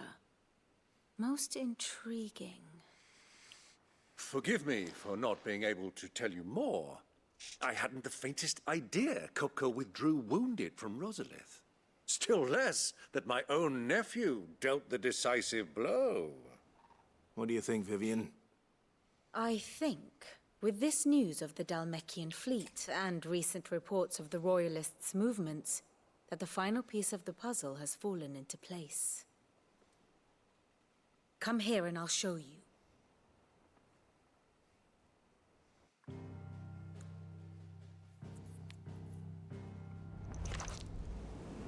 It is known that Kupka's forces entered Rosaria via its unguarded coast. So can the same be said of your visitors from Waloed? Certainly, her Royal Navy is famed for the efficiency with which it bears her knights from one battlefield to the next. And in the Einherjar, or Black Galleon, she boasts a vessel nigh as swift and every bit as feared as the kingdom's legendary cavalry. A fitting flagship for a land apart, her naval presence being crucial to her ambitions beyond Ash. Yes, it seems safe to assume that the Royalists did indeed enter Rosaria from the sea. So then, had you a vested interest in Titan's survival, whither would you take him? Why, home to Drake's Fang, a place rich enough in ether to conjure the magics needed to mend his hurts. But would that not entail an arduous voyage around the southern cape? Let us say that the Royalists did put ashore with a mind to spirit Kupka away from under your very nose. Could that truly have been their plan for him? To load him aboard one of the ships flying Republican colors sighted off the coast near Port Isolde. To spend weeks at sea, being tossed hither and yon by unforgiving waves, his life hanging in the balance. No. The journey would mean Titan's death, and Kupka's faithful creatures would not allow it. So what then was the plan of our Waluda friends? Reports suggest they made not for the coast, but for the desert. And by cutting through the Velcroy, a party traveling light would have Titan back in his bed days before a galley could lurch into port. To wit, it was the Royalists, not the Republicans, who effected Hugo Kupka's safe retreat. I would stake your life on it.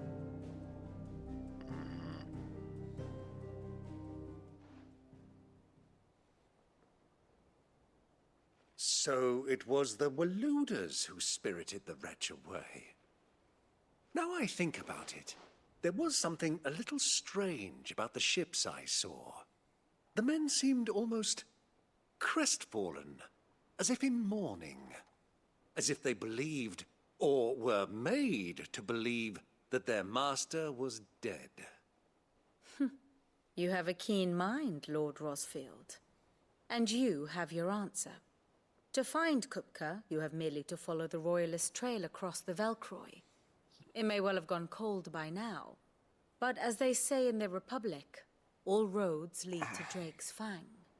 Allow me to accompany you part of the way. As luck would have it, I had intended to journey Canverward on business after visiting you here. The Fang would be but a short detour.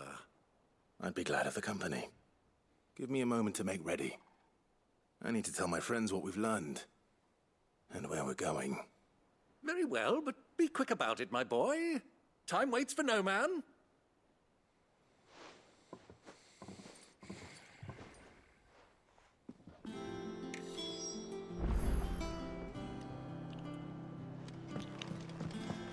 Mid's finished outfitting her little workshop, I hear. With a little help from Sid, of course. The little uns have been up to their old tricks again. Who's this blue blood? What do you reckon Mid's going to make next? And what can I do for you?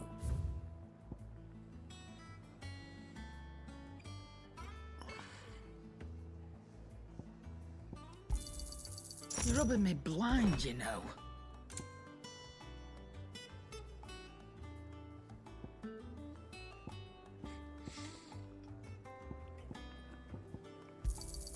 You'll not find a better price than that. It'd better all be here.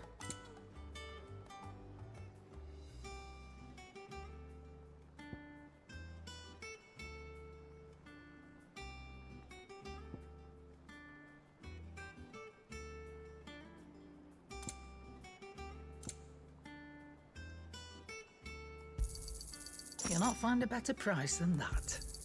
It'd better all be here. Finished, are you? Yeah. I need...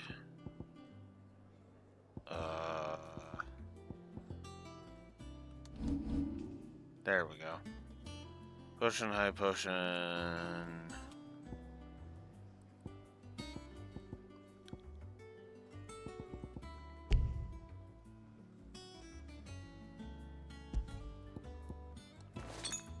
Go.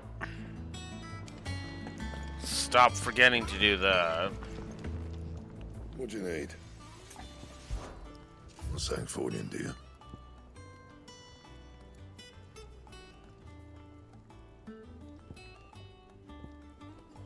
Oh, I shouldn't have bought the platinum sword. God damn it. No scratches, all right?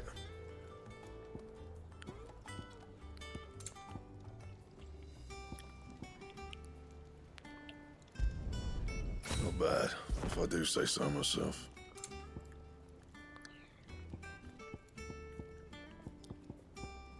Oh.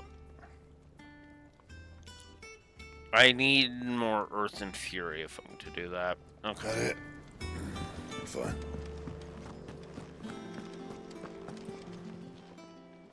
Well, don't just stand there gawping. You got out else?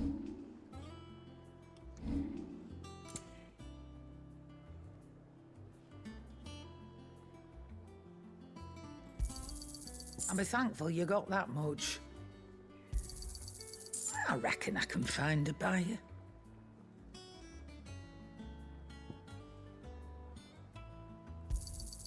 I'll be thankful you got that much. You got out else?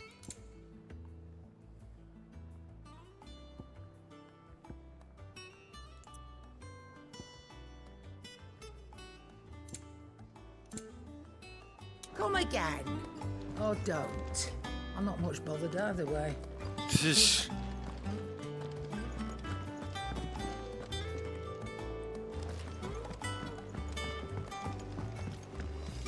this blue blood? One of Sid's...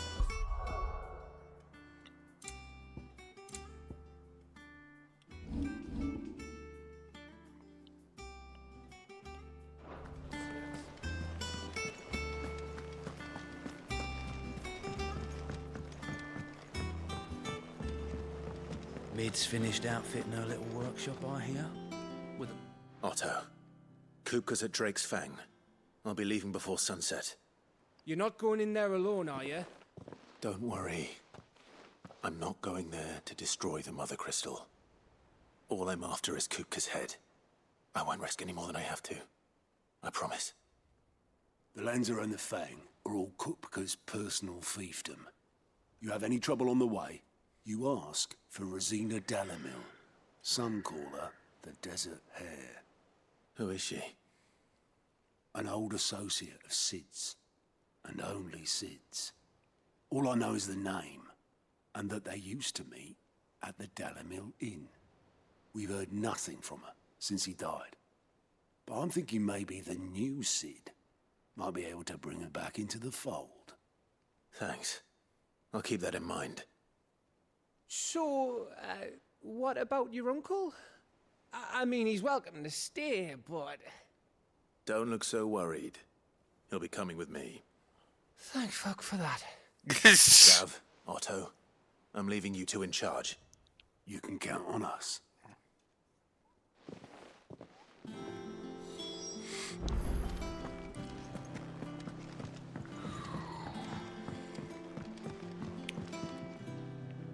All right, Uncle. I'm ready to depart. Shall we? We shall. Come, let us away to adventure.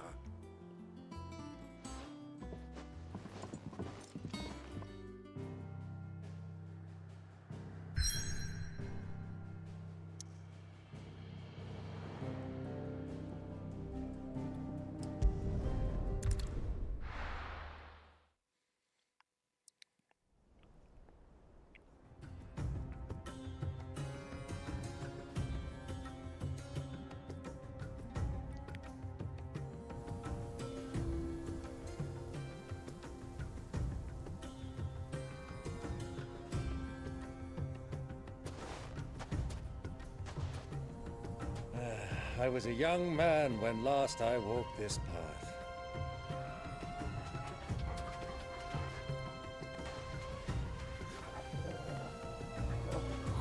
There's an old trading post not far from here. The road to Drake's Fang leads through it. The trading post it is.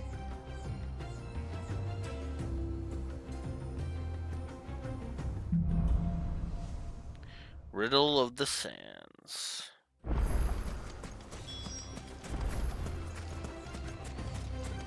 Our destination lies over that dune, beyond the ruins. Mark 'em well, Clive. It's all too easy to lose one's bearings in the sands.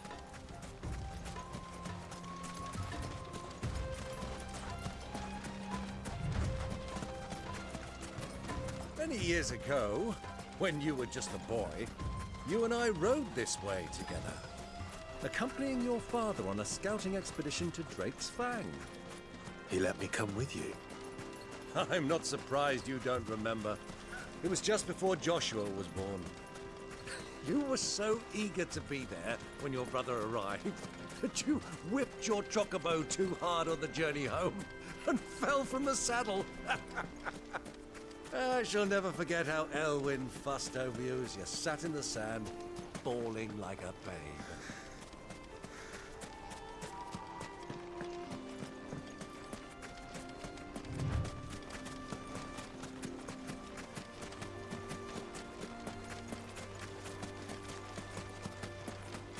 Who do you think those soldiers were in the inn? So, Lord Cook has finally made his move.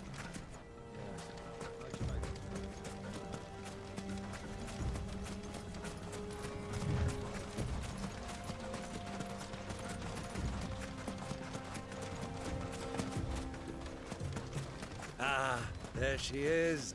The good old Dalamil Inn. Do you know, this heat has given me quite a thirst. Quick drink before we press on?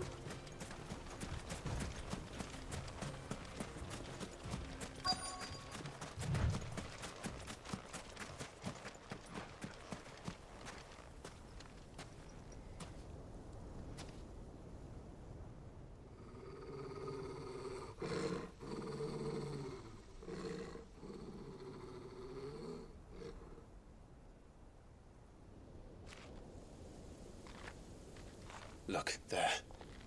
Those are ashen steeds. No doubt about it. And such a long ride from Stonehair.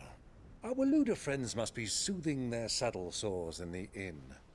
Shall we join them?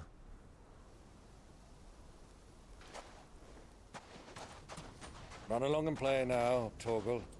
Dogs aren't allowed inside.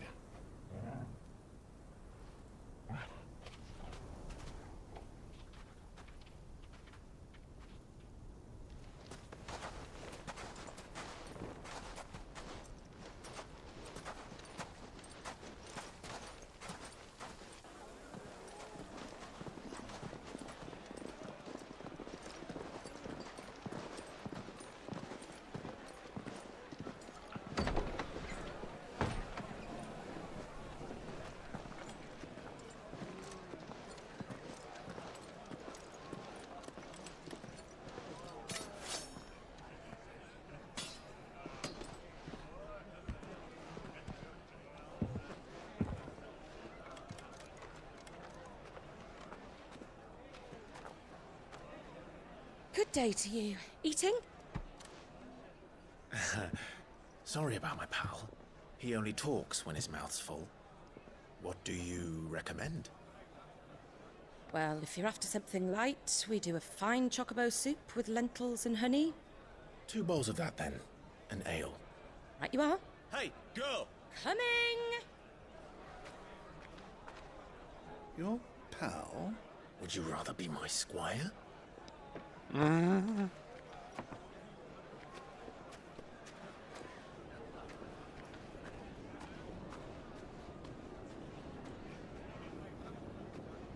Yeah, because that's been a thing since really early in Final Fantasy. I forget which Final Fantasy that was established in, but they're like chickens in that regard.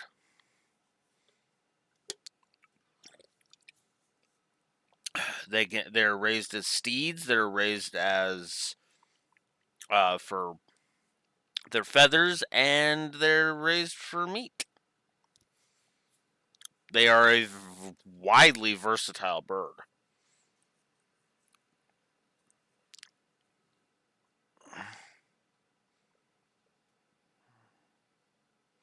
Oh, probably.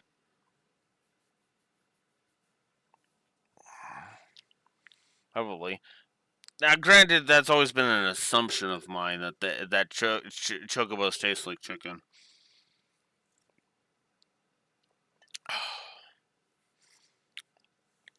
But horse meat is a thing that you can acquire, so.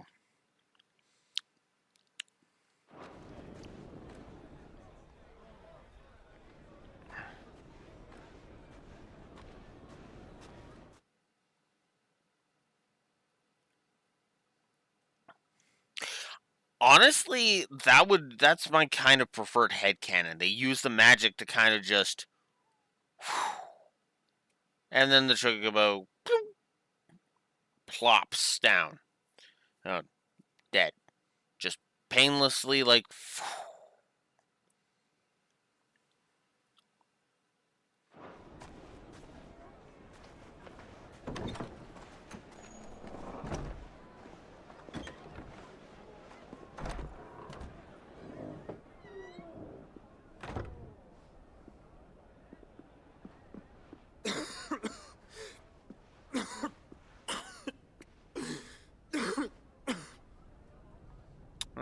We're in the same place as Joshua. Your Grace, it is plain you are not yet well enough to travel. If you would only let me take you to someone who can better attend to your ills. No, we must press on. Prince Dion has returned to his camp and will soon depart for the front. I must speak with him at all costs. Miss this chance and I may never get another. You do understand that? Yes, Your Grace. But you must at least agree to take your medicine. I'll fetch you some water.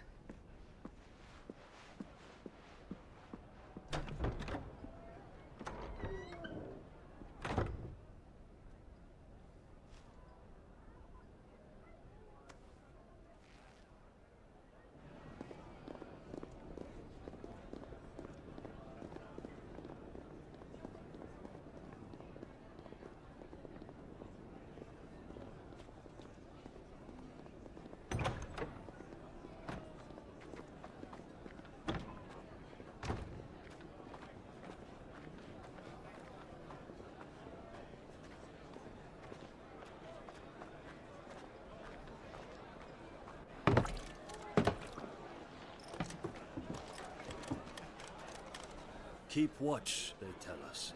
But all I see is sand. I hear they got our guest back to the Fang without any trouble. We'll be leaving soon enough.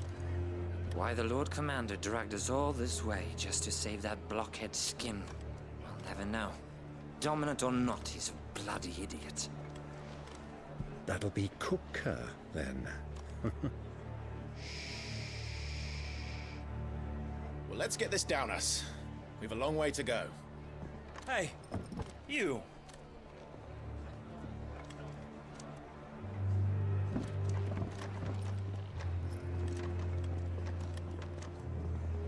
Uncle? Sorry.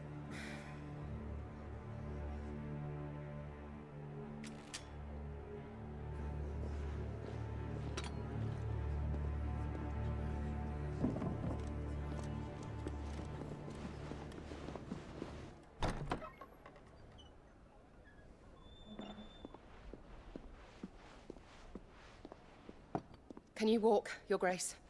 What's wrong? I fear trouble may be brewing downstairs.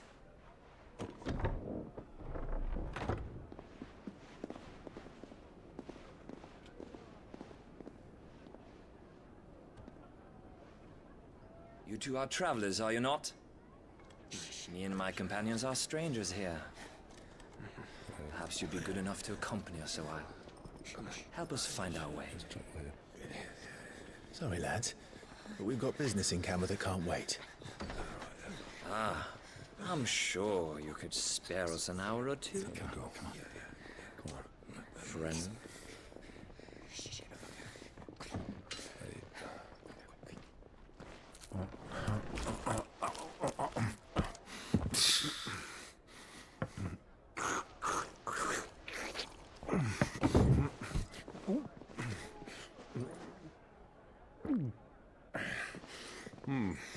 I'm afraid we don't have a moment to lose. Stay back, Uncle. Gladly. Ah!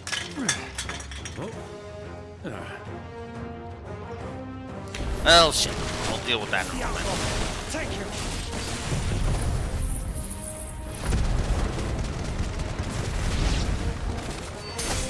Bravo, my boy! Just like that!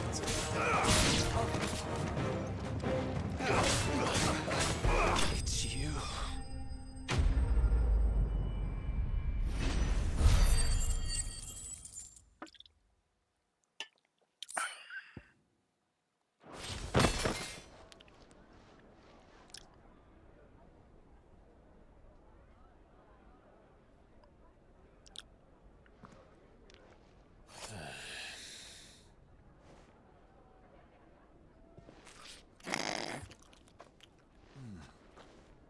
For your trouble.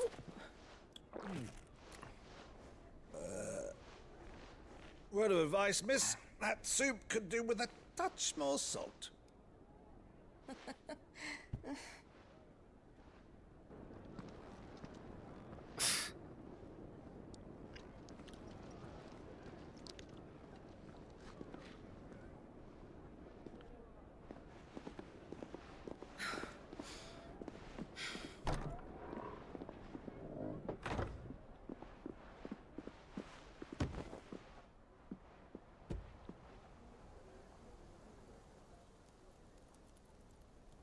Now's our chance.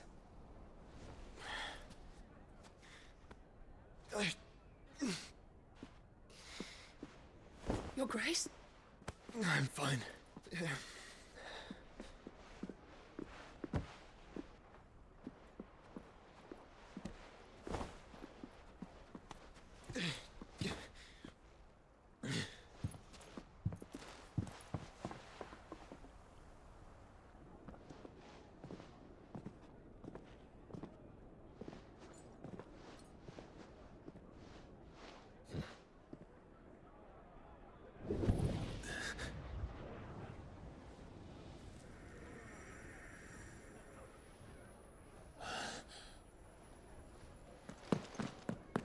Clive?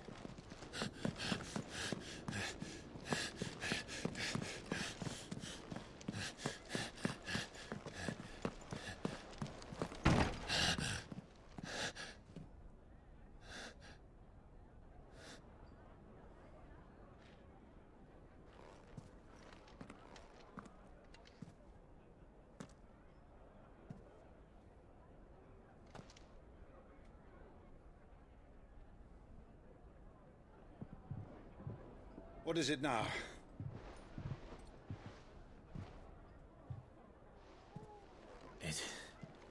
It's nothing. Let's go.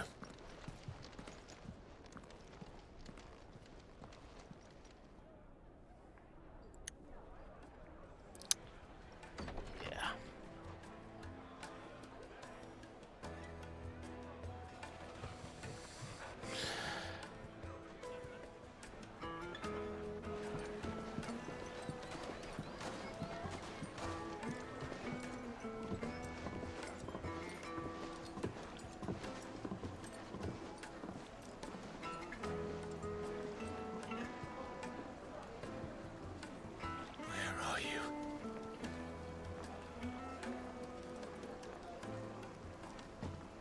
Well, we didn't know where to find Kupka before.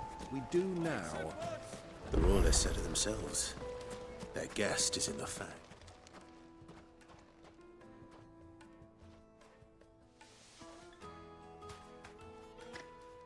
Ah, they've closed the road. And it's the only way from here to the Fang. It would seem Lord Kupka is not accepting visitors at present. We have to get through that gate. Not by force, I trust. We've attracted quite enough unwanted attention already. By guile, then. Perhaps the Desert Hare can offer us her aid. Rosina Dalamil, woman of mystery. But how will we find her? We know naught of her but her name. And that she was working with Cid. Cid's other collaborators have all been people of means. The wealthiest and most successful members of their communities. I'll wager this Rosina Delamel is the same. That would certainly help to narrow the search. We need only inquire as to who is in charge of the town. And that's exactly what I mean to do.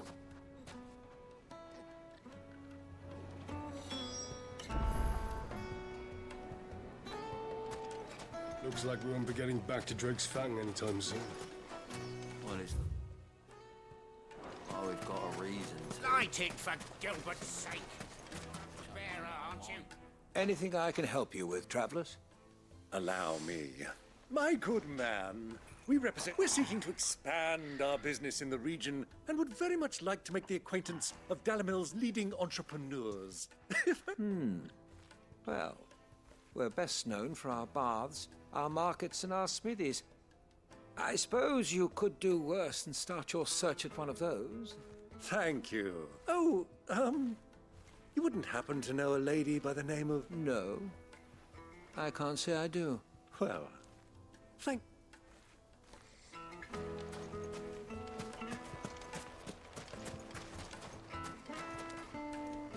What do you want? Can't you see I'm busy? I won't keep you long.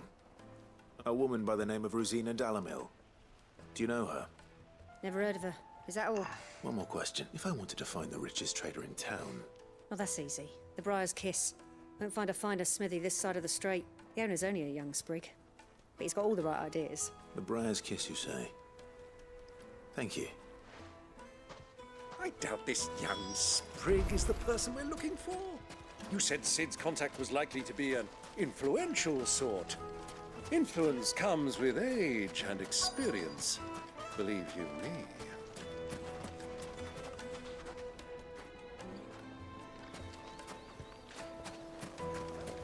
Hanging lanterns, keep it up! Silver platters! Look, Father, hot water! But where are the bearers who picked it? It wasn't heated by magic. It comes out of the ground.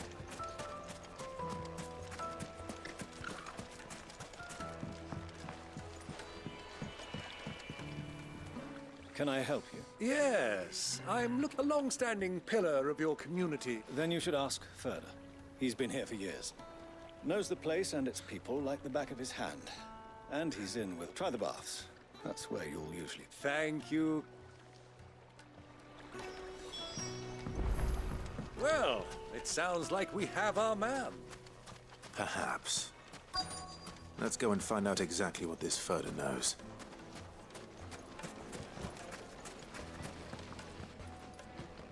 Excuse me. Are you Furder? I am. Can I help you, travelers? I hope so. You've lived here for some time, is that correct? Do you know Rosina Delamel? We believe she may be a trader of some renown. And what business do you have with the Desert Hare? She was a close friend of mine. I was hoping she might be able to help me. Very well. Go to the Bordello. I'll arrange an introduction. Do you think we can trust him? Only as far as I think he trusts us.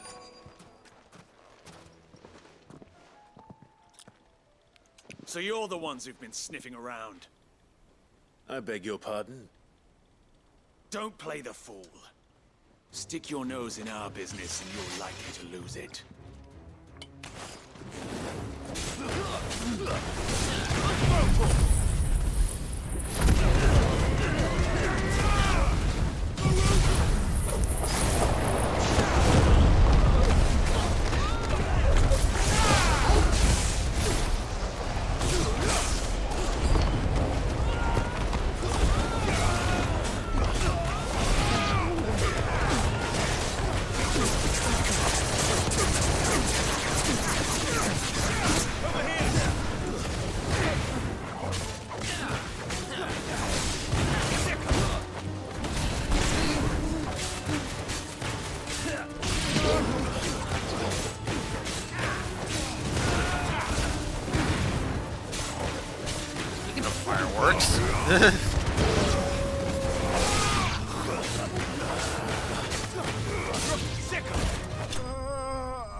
Who are you working for? Him or her? Him. The boss. He wanted us to test you. Though one could hardly call that a test. Lord Furder? Look what the cat dragged in. Your skill with the blade is rare indeed, my lord.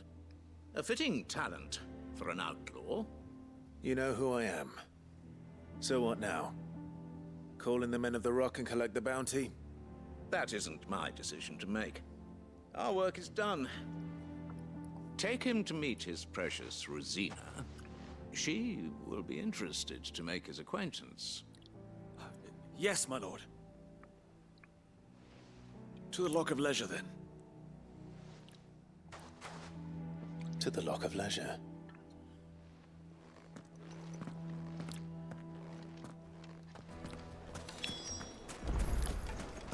Made from the stoutest stoneware. Fresh bread, warm from the oven. The most fragrant herbs. The finest fabric.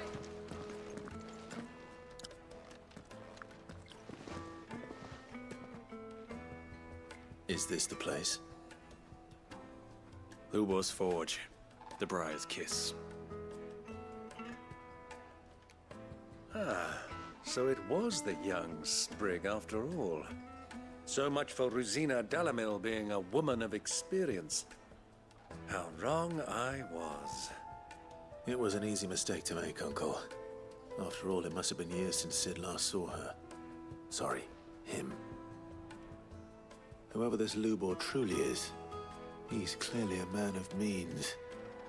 I'd say he deserves our respect. See that he gets it.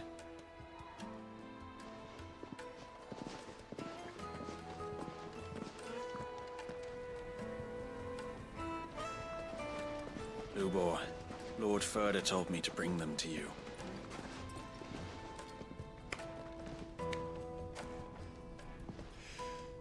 My boys tell me you're in need of assistance. Sid the Second? I won't waste your time. I need passage through the south gate.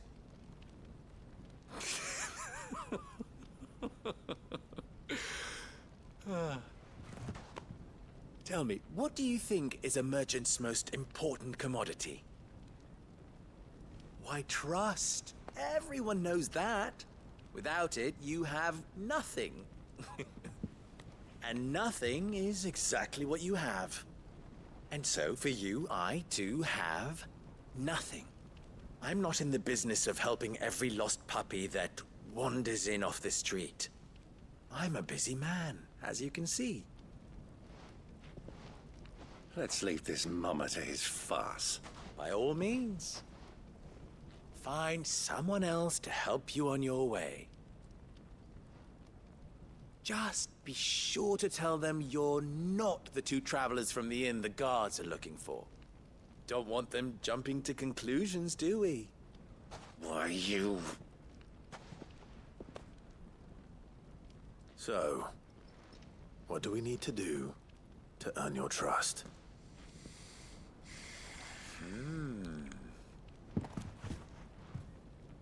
I like this one. Willing to do whatever it takes to get what he wants. Ha! Men like you have a special place in my heart. Why, you ask? Because they get me what I want. Always. Which makes sense. Fine. So what do you want? Don't tell me you're going to listen to this swaggering scruff. We might as well hear him out. It's only natural that an ally of Sid's would seek assurances of strangers. Assuming he is an ally, of course. 5 years ago, he would have still been a boy. And yet even then I had more good sense than a man, 5 times my age? But enough of the pleasantries. We were speaking of what I want. I want you to put an end to the trouble in Dalamil. Return to me when you have done so, and you shall have my aid. Until then, I bid you good day. What trouble? If you're going to give us orders, be clear about them, damn you! Manners, Greybeard. One catches more damselflies with honey than with vinegar. What did you call me? My apologies. A word of advice in recompense. Follow the crystals. Oh, but that was 3. Oh, I'm making this too easy for you. Ha! It will be easy. Solving his little riddle should be like dealing with him. Child's play. Let us divide our forces, Clive. I'd rather not drag this parlor game on any longer than we need to. All right. Good luck, Uncle.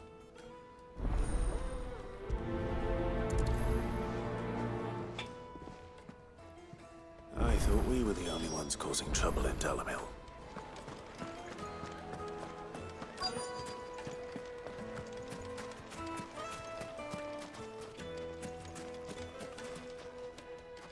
Do you have a moment?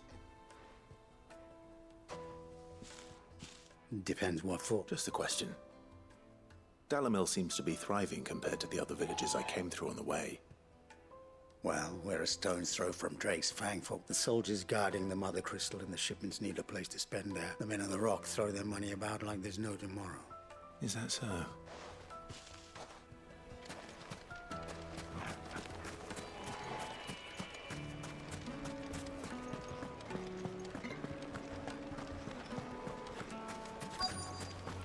Light, meat, and dark. Fresh from the... You wouldn't believe how much he gave me. What can I do for you, soldier? I'm not... Ugh, then be off with me. You have... Don't be stupid. I just know which side my bread is buttered. Don't want to be stuck under some pauper when they come knocking. With pockets deeper than Zemeckis and an urge to empty them. No, just leave, will you? Do you think they'll be back soon? Needed to a silken softness. Take a sniff.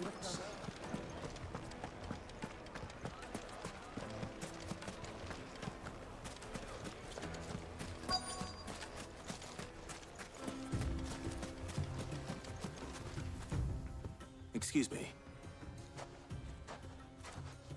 You've heard, then? I've heard rumors. Damn thieves. Pilfering the crystals that were meant to fill our cups and light our stoves. Us common folk have hardly had a shard to share between us, these lot. And it isn't as if... I think I'm starting to get an idea of what's been going on. I wonder if Uncle Byron's learned anything of use. He'll probably be back at the inn by now. Why is the tavern shut? It's you. The one, what do you want? I'm looking for my pal. Have you seen him? The gentleman who was with you? Yes, he's upstairs, but...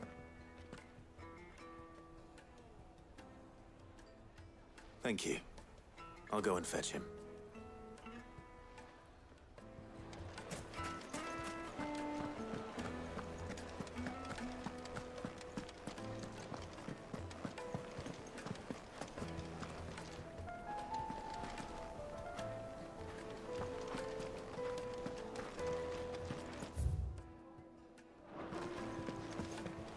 Let me treat you. I'm pretty flush. Huh?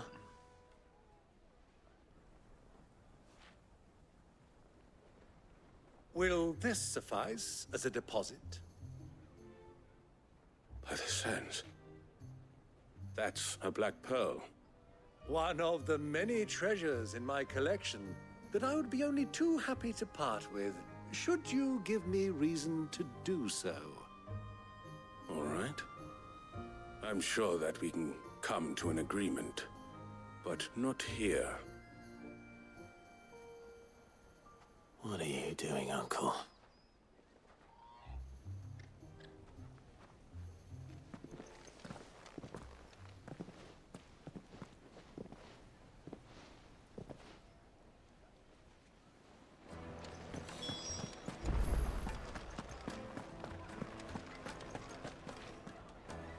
Care to explain why you're giving gifts to Kupka's men? Bait, my boy. One cannot catch one's prey without it. And I do believe I've snagged us quite the quarry. I started by asking around the markets as to where I might purchase crystals. I had no luck, of course. It's forbidden to trade in such things.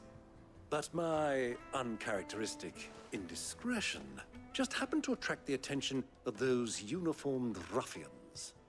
They took me aside and said they could procure the crystal I sought if I proved I could pay for it. So the pearl was your proof? I thought they'd ask for more. A second-rate specimen like that would only fetch 500,000 or so. A small price to pay for admittance to the underworld. But enough about my little act of subterfuge. What did you discover?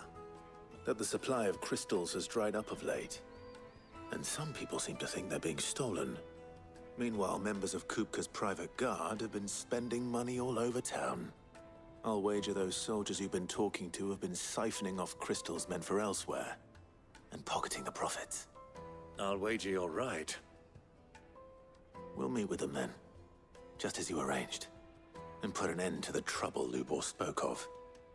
Ha! That preening popinjay thought this would be difficult.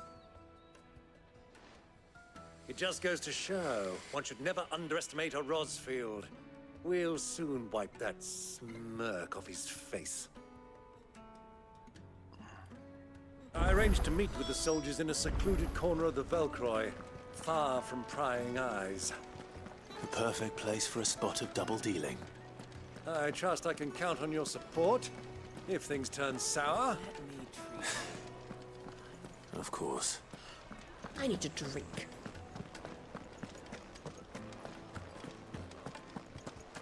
Fucking men of the wrong. Anytime they pull their snouts out of Kupka's trough is when they want to lord it over us.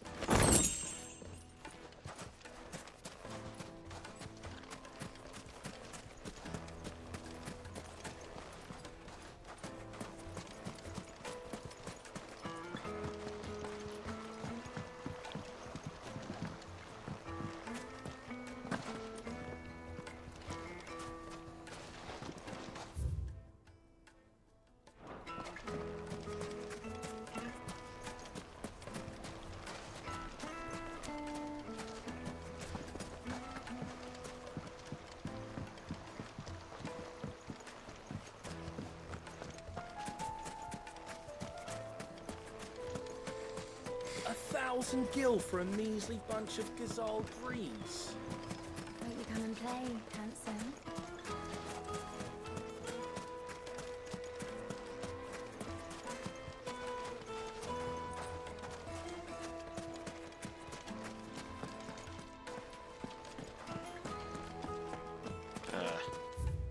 Losing my way.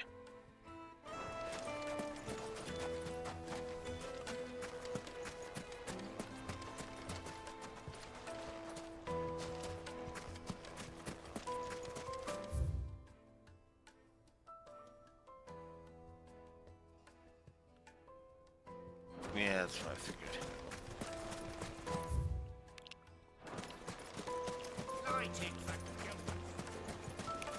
Sweet incense, wax candle.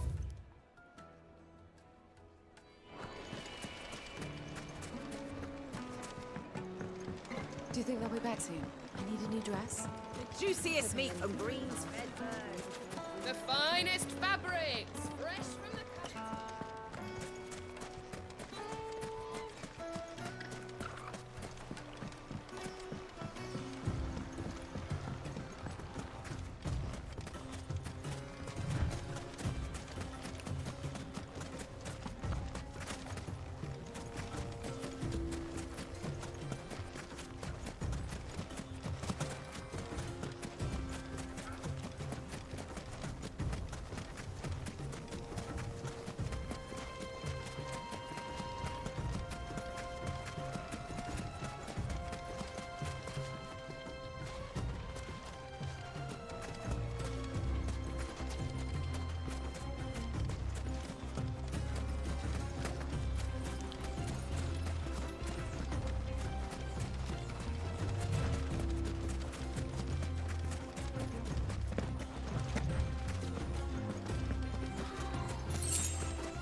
I'll take it from here.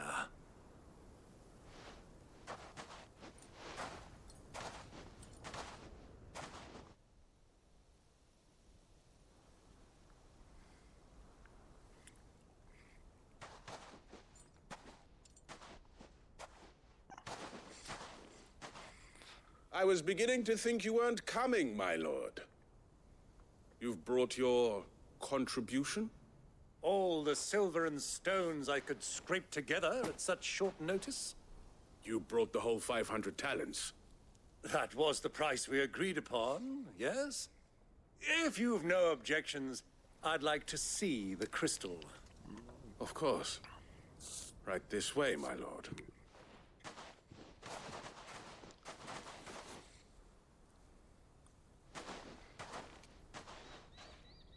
Not bad at all.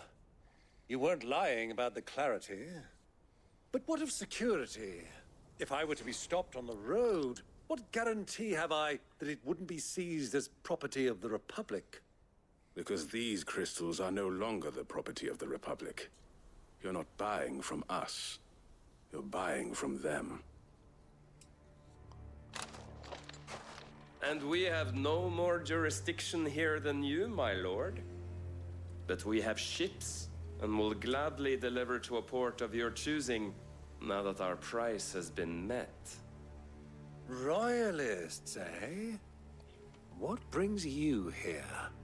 Why, to collect their share of Drake's Fang's blessing, of course. Our nations are allies, and so they are entitled to a portion of the Mother Crystal's bounty. And being such good friends, we elected to increase that portion and share the benefits. And now that these crystals are officially property of the Kingdom of Waloed, we are duty-bound not to interfere, no matter where they might happen to end up next. Did you get all that? They're in cahoots! So it would seem. My lord, what is the meaning of this? Double-crossing dogs. They're not here to do business. Kill them. Kill them both!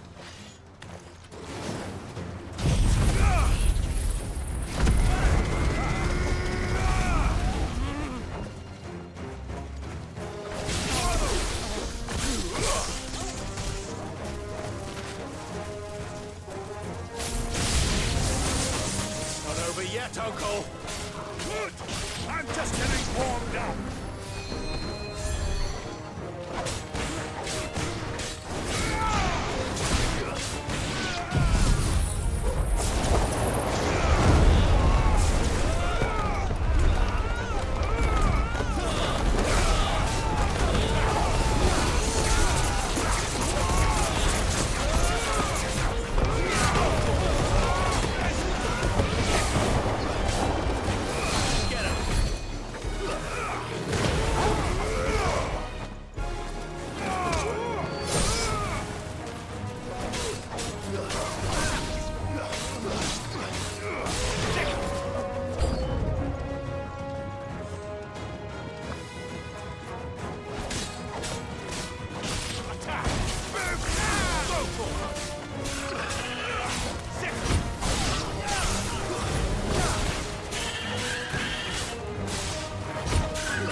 And there we go.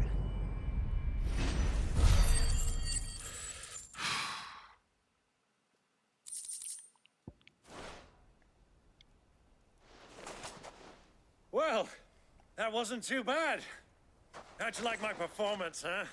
I've often played the villain on the stage. I think I did the role justice. Don't you? Greybeard, you were magnificent. The battle scene was particularly thrilling. Such a shame you didn't have more of an audience, but perhaps that's for the best. How long have you been watching? Long enough to witness your uncle's sordid transaction. I hardly expected one so venerable to degrade himself so thoroughly, buying one's way into the confidence of degenerates. Ingenious. This was the trouble you spoke of. The men of the Rock taking crystals meant for the common folk and conspiring with the Royalists. Well, now it's over. Indeed it is. The people of Dalamil had scarcely any means of redress against Kupka's men, let alone a foreign army. Until you two came along, that is.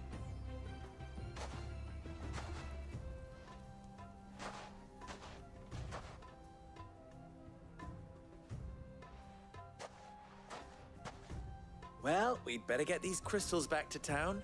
You won't mind waiting with them while I fetch a wagon. Well, at least you're not suggesting we carry them all back by hand, because that would just be ridiculous.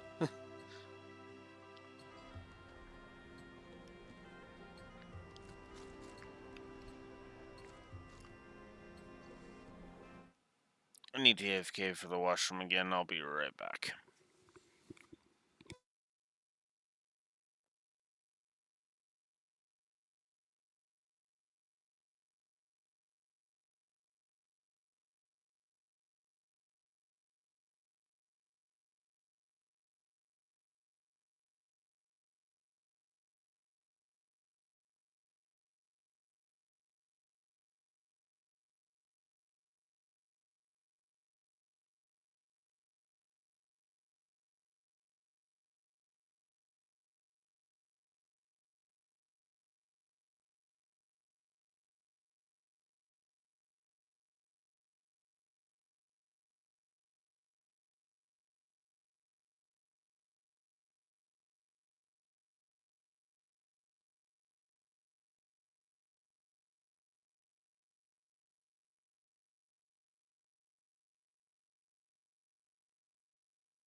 Excuse me.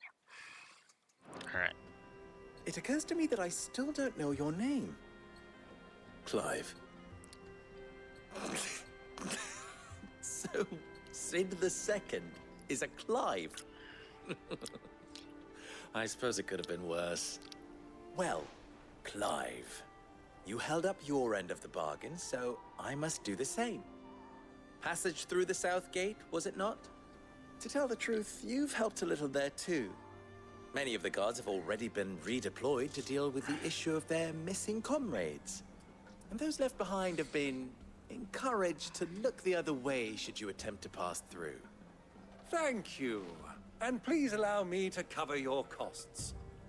You still have the purse I gave to the soldiers, I trust? I saw you pluck it from one of the bodies. Oh, dear. Was I really so obvious? And my name is not Greybeard.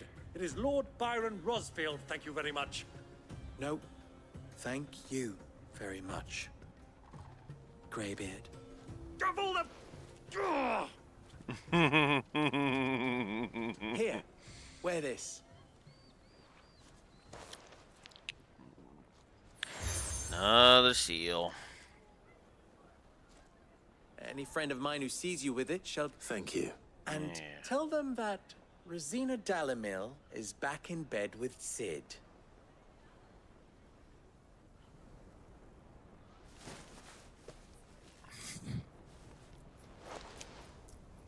Omia Lostelan. Tu Isakelis.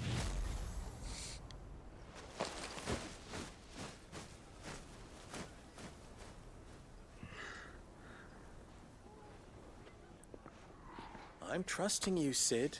Or should I say, Clive? So be sure not to let me down. I have a reputation to uphold.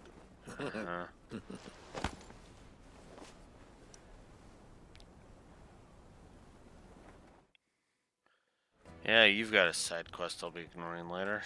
Well then, I wish you a safe journey. Thank you. Not at all. It was... Come on, Uncle. Let's just go.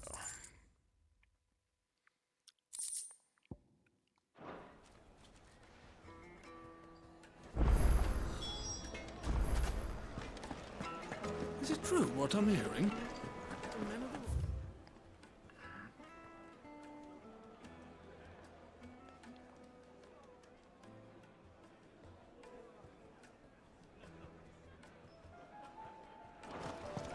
Yes, they're quite soft. Fresh bread, Let me warm get from the on. oven. Here, have a taste. Plates and pots! Just look at the hanging lantern! They've opened the gate. Lubor was true to his word. Fang now, at least. We should get going soon. Do you have water? Ah, I'm not too late. What is it, Lubor? A question that I neglected to ask earlier. Where is it that you're bound? To Drake's Fang. To finish Hugo Kupka. Just as I thought. Then allow me to share a secret. Drake's Fang is currently riddled with royalists. Talmeki and Walud are allies, and as you have seen, their soldiers work hand in glove. But no nation has ever before allowed a foreign army to make a barracks of its holiest of holies. Not by choice, at least. And there's more. My man on the inside of the Fang has failed to report for several days. I fear there may be more trouble lying in wait for you on the road ahead. Isn't there always? If you're determined to beard the lion's den, then promise me one thing. That you will enter via the mines, where the guard is lightest. I've lost one Sid already. If I lose another, people will start to think me careless. I don't plan on dying. Not before Kupka does, anyway. Well, so long as you have a plan.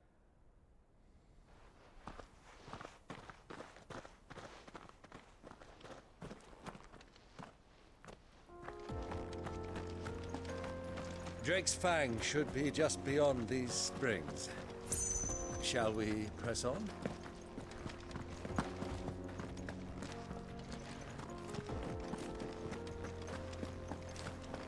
Come on, girl, the gate's open now, we can press on.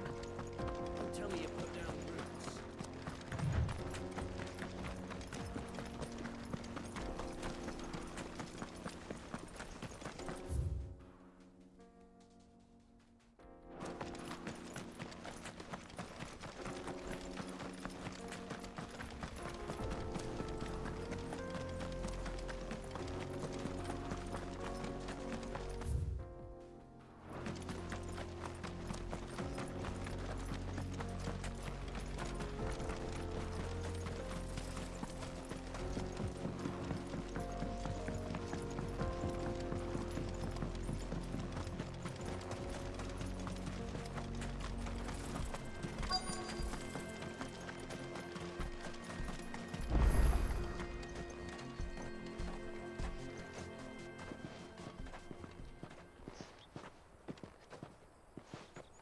There it is. Drake's Fang.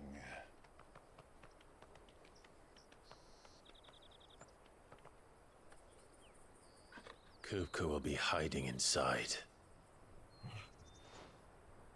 Along with goodness knows how many guards, all on highest alert. You'll need to keep your wits about you if you're to reach him. So be careful. I will, Uncle.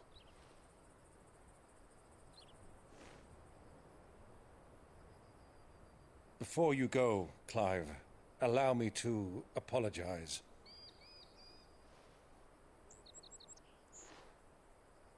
After what befell at Phoenix Gate and the crisis that followed in its wake, I fled.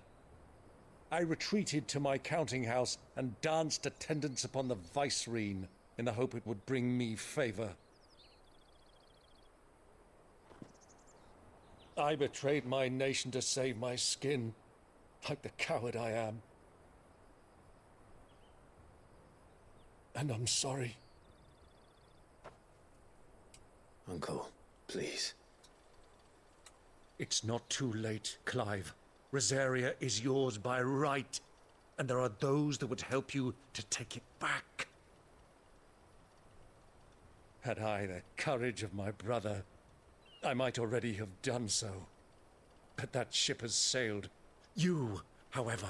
No. Forgive me, but I cannot. I fight to build a new world now. A better world. Where men can live and die on their own terms. I was raised in a nation that strove to improve the plight of bearers.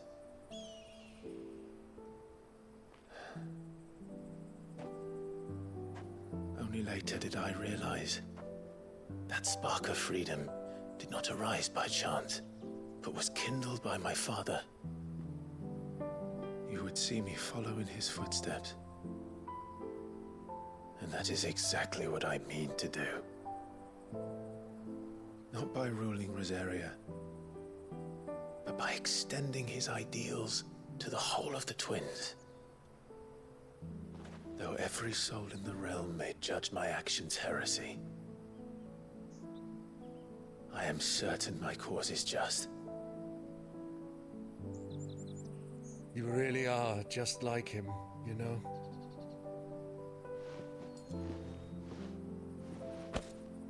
Thank you, Clive, for coming back to me. I am proud to call you nephew.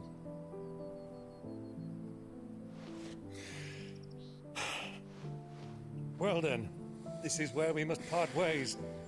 Wish me luck in convincing my Canvarian friend to share his considerable talents. I mean to plunder his coffers and prove myself worthy of a place in your merry band. Till then, my boy. Till then, go safely, Uncle. And you, nephew. We have much to catch up on, you and I. I shall expect you to regale me with the tales of all your adventures when next we meet. You can regale me too, Torgal.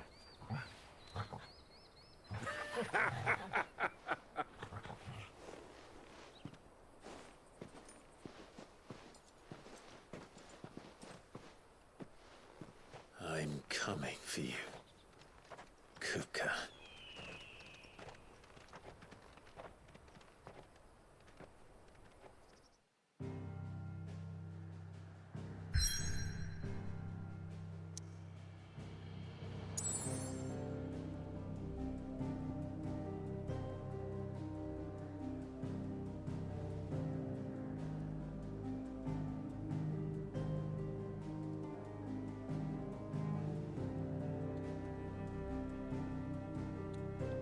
Oop. Sorry. Whew. All right.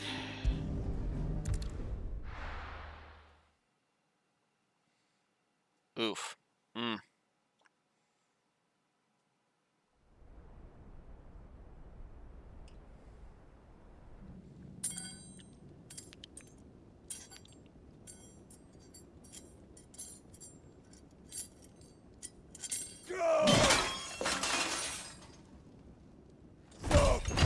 Fuck!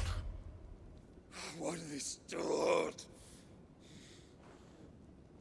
What has that gutter rat done to me?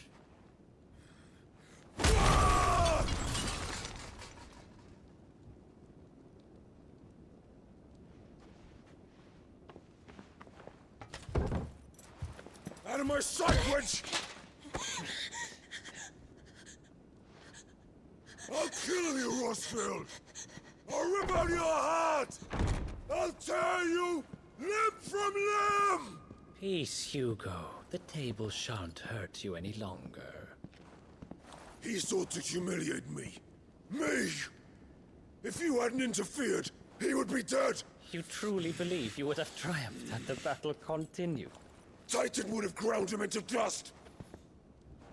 And how would he have done that without his head? Shut up! You weren't strong enough, and you call yourself a dominant. Or rather, you did. You mock me, Harbert.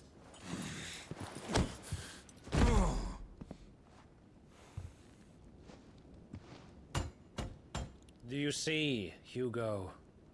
You are weak. Fuck! But so long as that fire burns within you, there is still hope. There may yet be a way for you to take your revenge. Tell me, what must I do? Please, I'll do anything. Just tell me.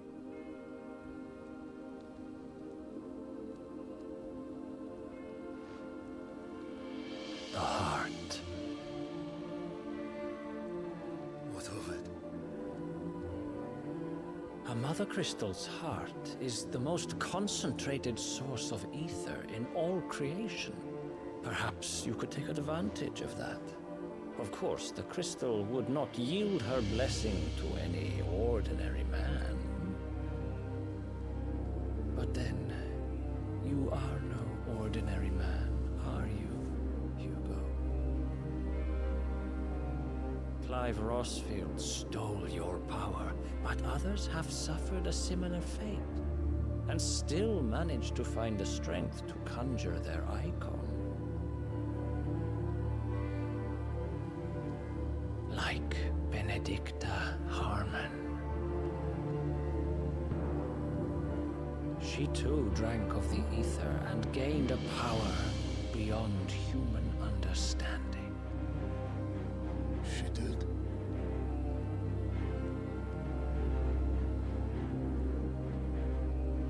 Benedicta. Benedict.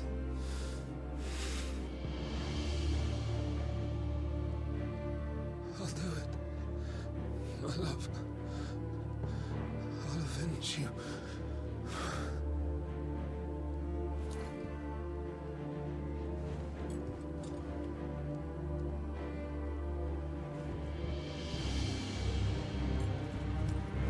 Run along now, Hugo.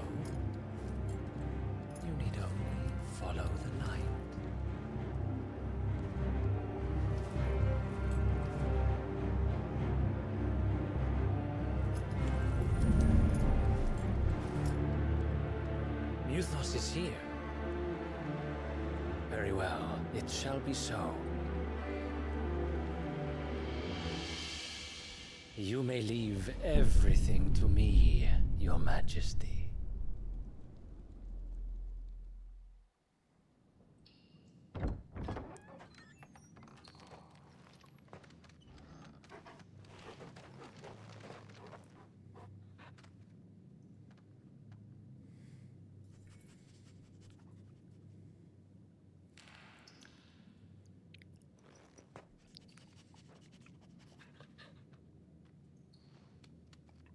Kinda wish I could save on the fast travel thing.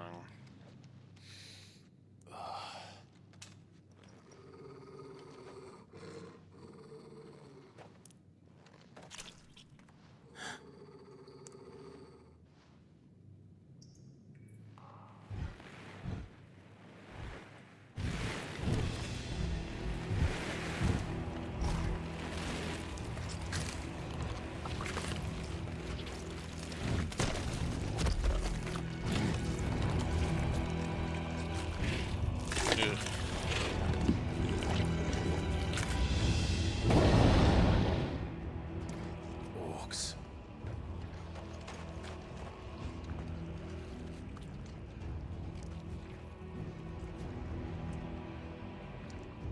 Did the royalists bring them from Ash?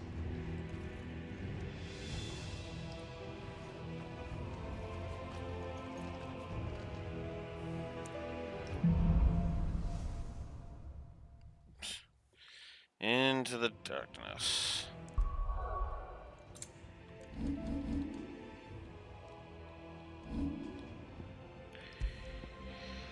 But my fatigue from the fact that I worked last night has caught up with me.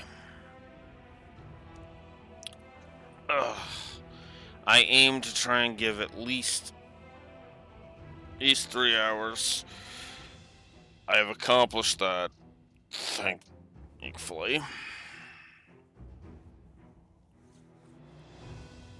So my sign probably was as my fatigue, my yawning. I mean, I practically fell asleep just a minute ago, so yeah.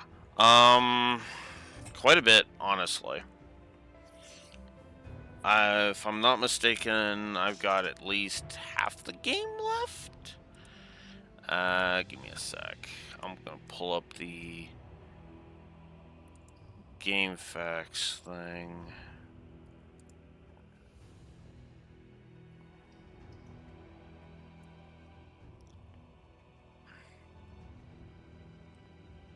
Let's see.